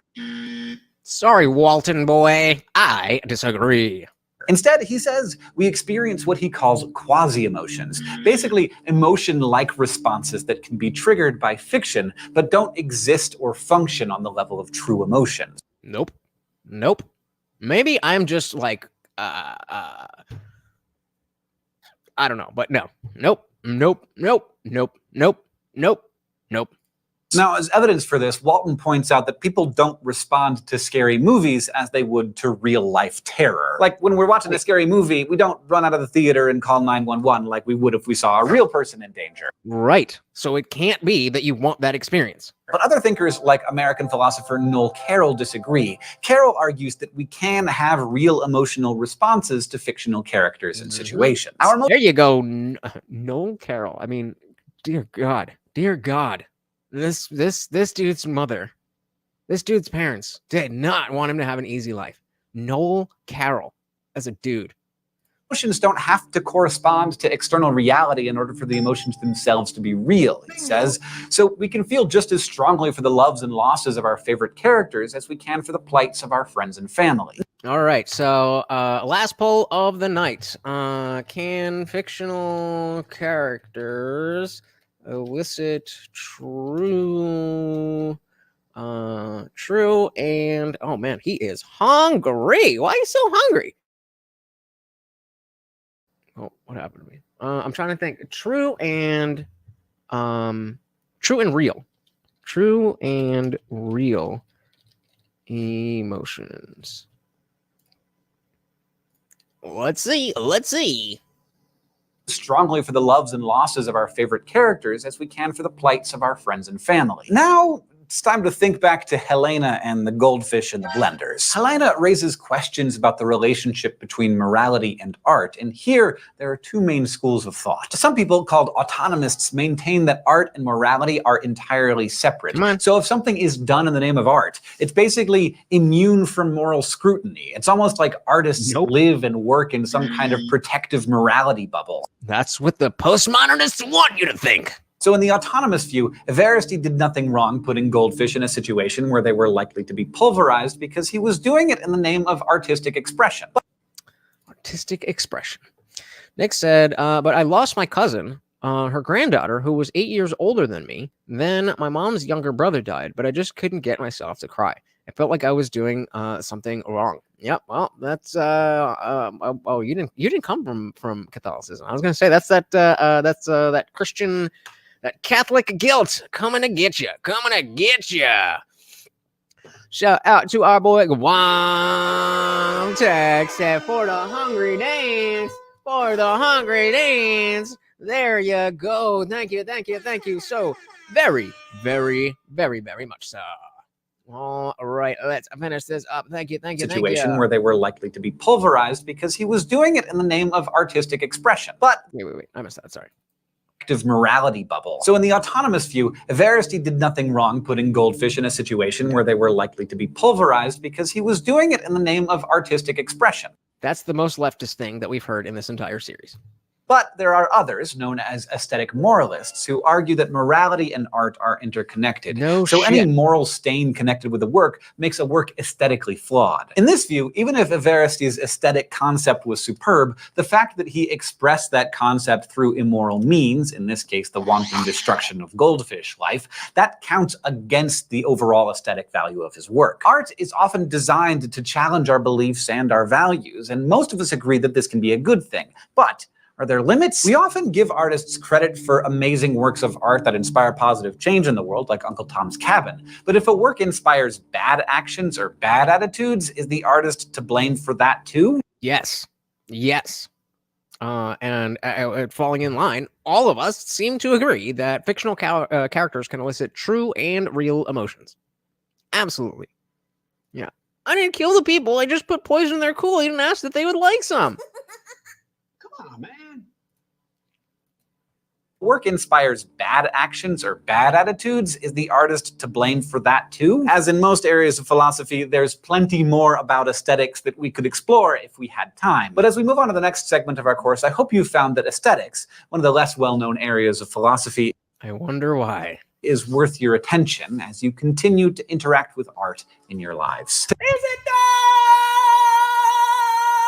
No, it definitely is. It definitely is. It was, I came around to, when we start talking about art as, television, movies, especially in the last just 10, 15 years, definitely 10 years. But I mean, even like, what was the first like really impactful TV series that people like followed?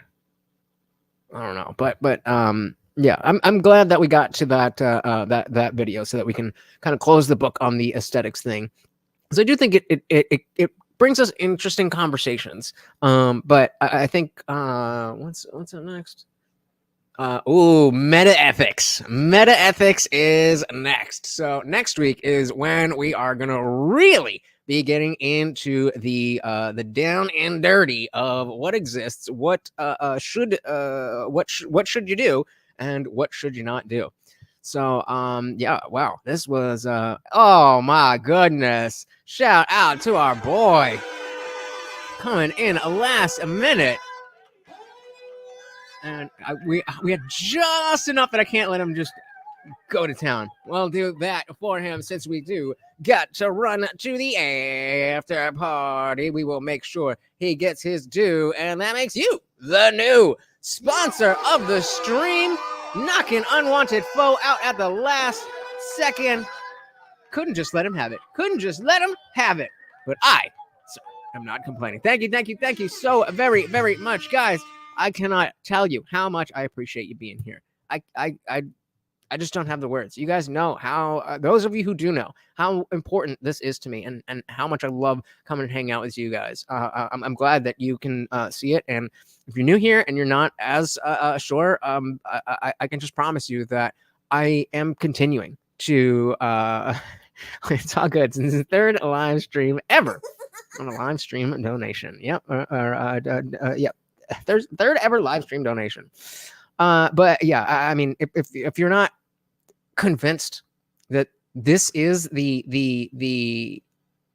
my purpose, if you don't understand how seriously I take this, that's fine. But I hope that you'll come back and watch. And if you do, you will see. And so those of you who are, always here, always in the chat, always fostering conversations, that does as much as everything else that you can do. And obviously, the money is awesome. We all need money to live. I wish that wasn't the case, but we all need money to live. But that is not the only way that you can be part of this community. That is not the only way that you can help this channel.